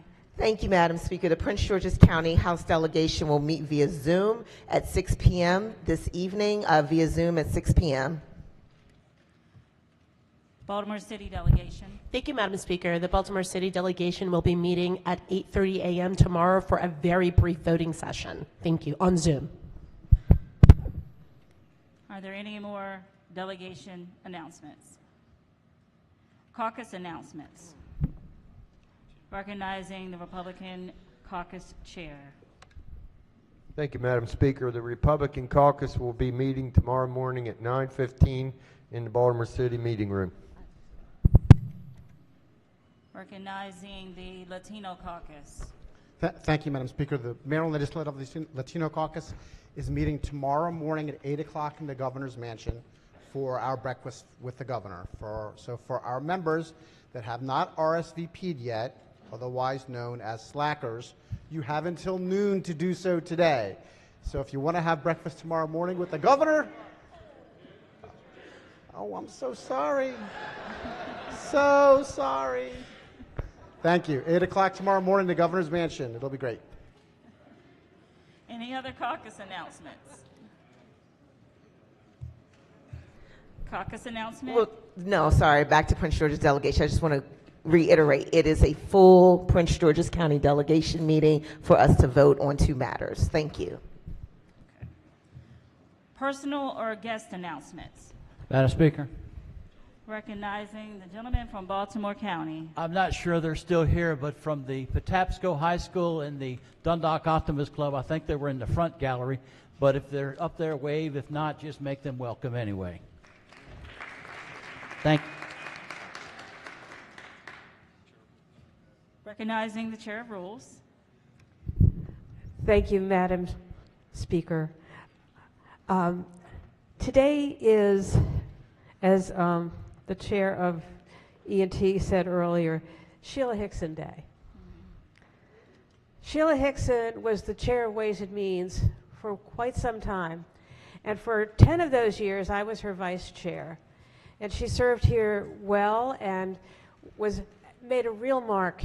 She was the first woman to chair a money committee, and she was known for her hospitality, and she talked about her philosophy as a chair.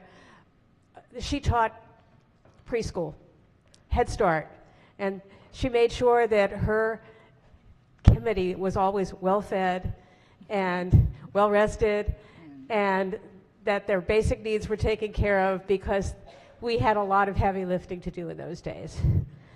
Tonight we're honoring Sheila. She passed away several months ago in Florida. She retired from here, but many of us in this chamber still remember her and know and love her.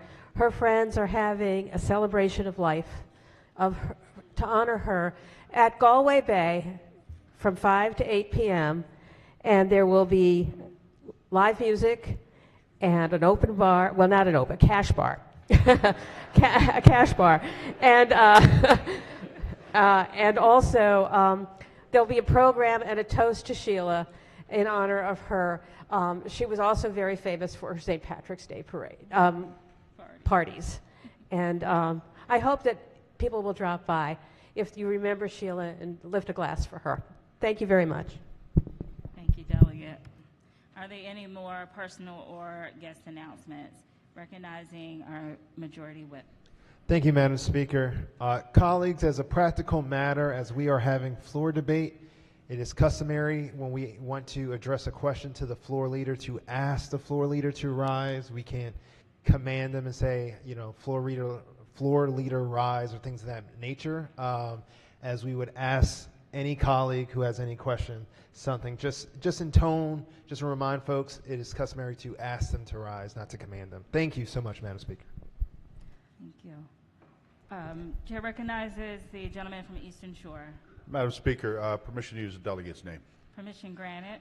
Okay. First of all, I'd like to ask everybody to join me. I got a good friend of mine who's having his birthday today, and I got to say I'm pretty fortunate in my district where I got 3 guys that I actually can call friends, and it's been hard with Jeff, but Jay's been pretty easy, as y'all might realize. But I'd like everybody to just take a minute and welcome and give him a great happy birthday, Delegate Jeff Grice.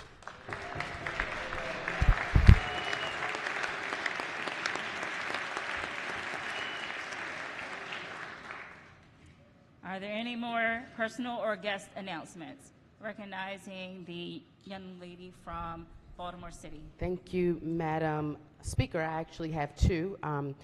Permission to use the delegate's name? Permission granted.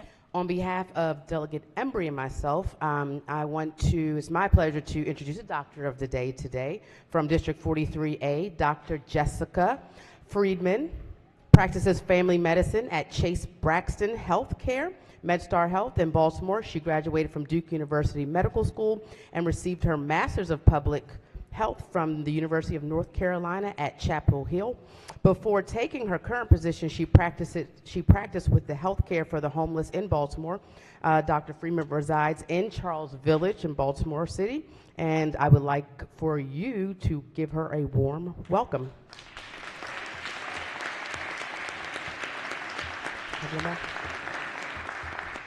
Thank you again, Madam Speaker. I would like to have the body welcome my shadow for the day, a constituent in the 43A district, Gabby Gladden. She is in the gallery up there. She is a senior at McDaniel College. Her major is poli-sci, and her minor is biology. Give her a hand.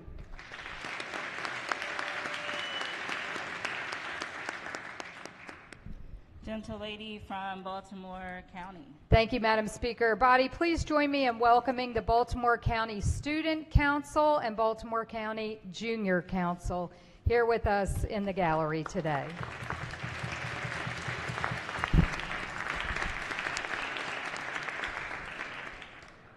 Madam Speaker. Recognizing the gentleman from Anne Arundel. Thank you, Madam Speaker. I've got a shadow with me today, my son, James Kipke. Give him a big round of applause. Thank you.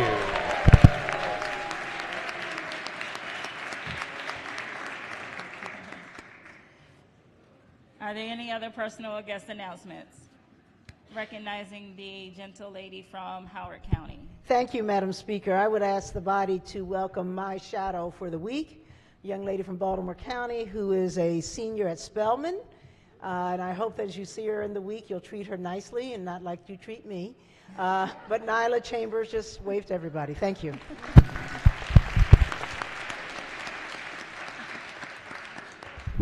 Madam Speaker. Recognizing the gentleman from Prince George's. Thank you, Madam Speaker. Permission to use the delegate's name? Permission granted. Ladies and gentlemen of the House, would you please join me in congratulating Delegate Sample Hughes on a job well done. Thank you, Madam Speaker.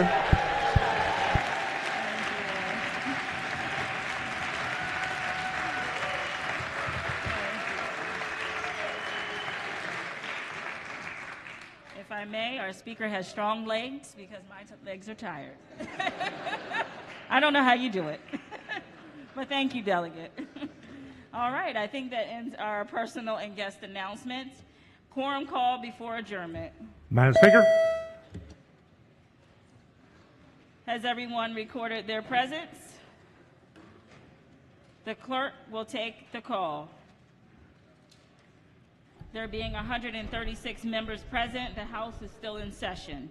The chair recognizes the majority leader. Thank you, Madam Speaker. I move the House stands adjourned until Wednesday, March 15th at 10 a.m., Legislative Day, March 6th.